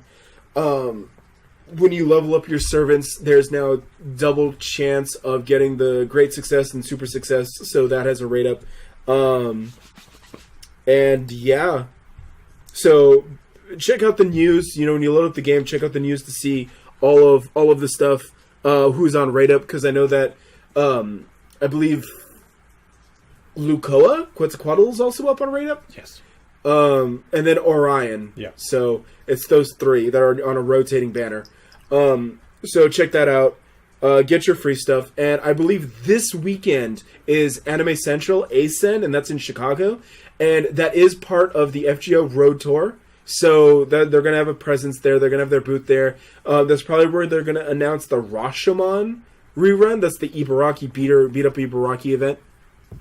And that one doesn't have like a story restriction, so even like Roman can participate. Oh, nice. So that'll be fun. And then after that is Onigashima. So that's the Mamoraiko event. Oh, nice. So how far into it I need to be to do that one? Same. Just any. Yeah, you just okay. Basically when they don't have a story requirement, it's you have to complete the tutorial. Okay, that's it. That's it. Nice. So, but you also have to beware because right after Onigashima will be the summer rerun. So that'll be the summer year 1. So that's like Marie Antoinette Caster, Mordred Rider, Archer Artoria, Lancer Kiyohime, and Archer and Bonnie Mary Reed. Tamamo Lancer. Yes, that's all of them. Okay. And that's the rerun. So that's just your opportunity to get them. And that event is because it's also going to be maybe I think about a week or 10 days. So it's going to be less time to complete it. Okay. But they're all going to be up there. It's 2 separate banners. And then right after that ends, then you might at well, no, I take that back. Let's back up. First off, after Onigashima, which is Mamoraiko, we're going to get the next story chapter, which will be when Scheherazade debuts. Okay. So I'm rolling for Scheherazade. I know a lot of people will talk smack and be like, "Oh, she sucks," but I don't give a fuck. Brown Merlin, Brown Waifu, voiced by Kikuku Inui. Sign me up, fam. Fucking sold. And then after that, in the middle of that, is going to be AX. That's when then we're going to do our second year announcement, our second year anniversary. That's going to be in July, and that's where you're going to get a bunch of free stuff. Sherlock is going to be the rate-up. Okay. So, again, I'm going to roll for Robert Downey Jr. Nice. Or Benedict Cumberbatch. Or Bennett, yes, or Doctor Strange. He counts. Yeah. And then probably another guaranteed 5-star. Nice. So I'm probably gonna roll Lancer because I want Enkidu. Enkidu is like the only 5-star that I want, but I also don't really want to go out of my way for him. Yeah. And he's such a little shit, man. Enkidu is such a little prick. I love I've been sharing some of the artworks about Enkidu just fighting with Ishtar. He's such a little dick, dude. But I still love him. And he's voiced by Kobayashi Yu, so, you know, I love Kobayashi Yu. Kobayashi Yu would be a reason for me to go to Anime Expo if she ever went, so. And then after that, after the anniversary, then I believe, part of the second year anniversary, too, is the Paul Bunyan quest. Okay. So you get a free Paul Bunyan Berserker. Nice. You just have to complete the story and all that, and then you get all 5 copies through the story. Then after that, then it's going to be the year 1 summer rerun, and then year 2, and that's when we get, you know, Castor Nero, Momoraiko Lancer, Frankenstein Saber, Berserker Nobunaga, Maid Alter, Archer Helena. Keep missing Archer Helena. So basically all of them. I want all of them. Okay. I'm gonna go goddamn broke. So so that's kind of what we're looking at in terms of the future. Keep logging in, keep completing events, keep leveling your servants. If you're going for Ishtar or any of those guys, good luck. I know I'm going for Ishtar. Probably Quetzalcoatl also. Luko is really good. Like really good. Yeah, I always use her when you got her up there. which you know, I'll turn it back on tonight before I go to sleep. Now that the CCC is done, I'll turn on my guys. And so that's it. So is that why you switched everybody? Yeah, the event. Yeah. Okay. To help everybody out with the event, farming the event. So now that the event's done, I'll turn them back to. I consider it my farming party. So basically, most of my guys are all AOE guys, just to help you clean out enemies faster. Yeah. That's the thought process, basically. So, but yeah, that's all I got for Fate. Like I said, next podcast we'll talk some more about what's going on. And I not only is that it, I think that's it completely for me. So, I guess in closing, Fanime, if you guys are coming to Fanime, again, look for Roman at the swap meet. I'll be the one with the 10 Tariba boxes. 10 Tariba, look for the Tariba boxes. Check out Cosplay Wrestling Federation. Any photos that I take will be on the Anime Mystics Instagram. Is there a special link for that, or is just Anime Mystics on Instagram? I'll send it to you. Okay. I put up pictures previously from the Shield Hero book signing in San Francisco. Yep. So those are up, but this will be any photos that I take at Fanime, I'm going to upload there for you guys to all check out. Keep watching Saranzanmai, Demon Slayer, We Never Learn, Isekai Quartet. Check out, let us know what you think about Final Fantasy VII. As a matter of fact, I'll put that out to anybody listening to this. If you have any fond memories of Final Fantasy VII, share them. You know, I want to hear what you guys think. Was Final Fantasy VII your first Final Fantasy? You know, I'm curious. Yeah, and then same thing. If you guys get any juicy tidbits as well for who the new character is in FGO JP, or you have your conspiracy theory, share far away, because that's some of the fun too. Is everyone trying to lose their mind figuring out who the new character is? So only to be wrong. Only to be wrong. So. Yeah, I mean, that's all I got. Roman? Yeah, that's pretty much it. Just if you're going to Fanime, enjoy it. Should hopefully be a good time. And yeah, that's pretty much it for me. I didn't have a whole lot for this last section, so he's focused on Fanime. So You guys give him some love, give him some support. Check out his stuff. Yep. And just know that once again he is working hard to do the React videos. Yes. And those will be coming. He hasn't given up on them. You just got to please be patient, but they are coming. They are. So. They are. I'm going to be releasing a lot hopefully this weekend. Excellent. I'm going to have to catch up to some stuff. Excellent. All right. Okay. So, since that's it, I hope you all enjoyed this episode. All the ranting and any kind of discussion we had about just anything we talked about. So till possibly after Fanime, maybe the first week of June. Yeah. Okay, cat. But until then, I'm Roman. This is Steven Sanosuke-sama. And we'll see you next time. All right, peace. Bye.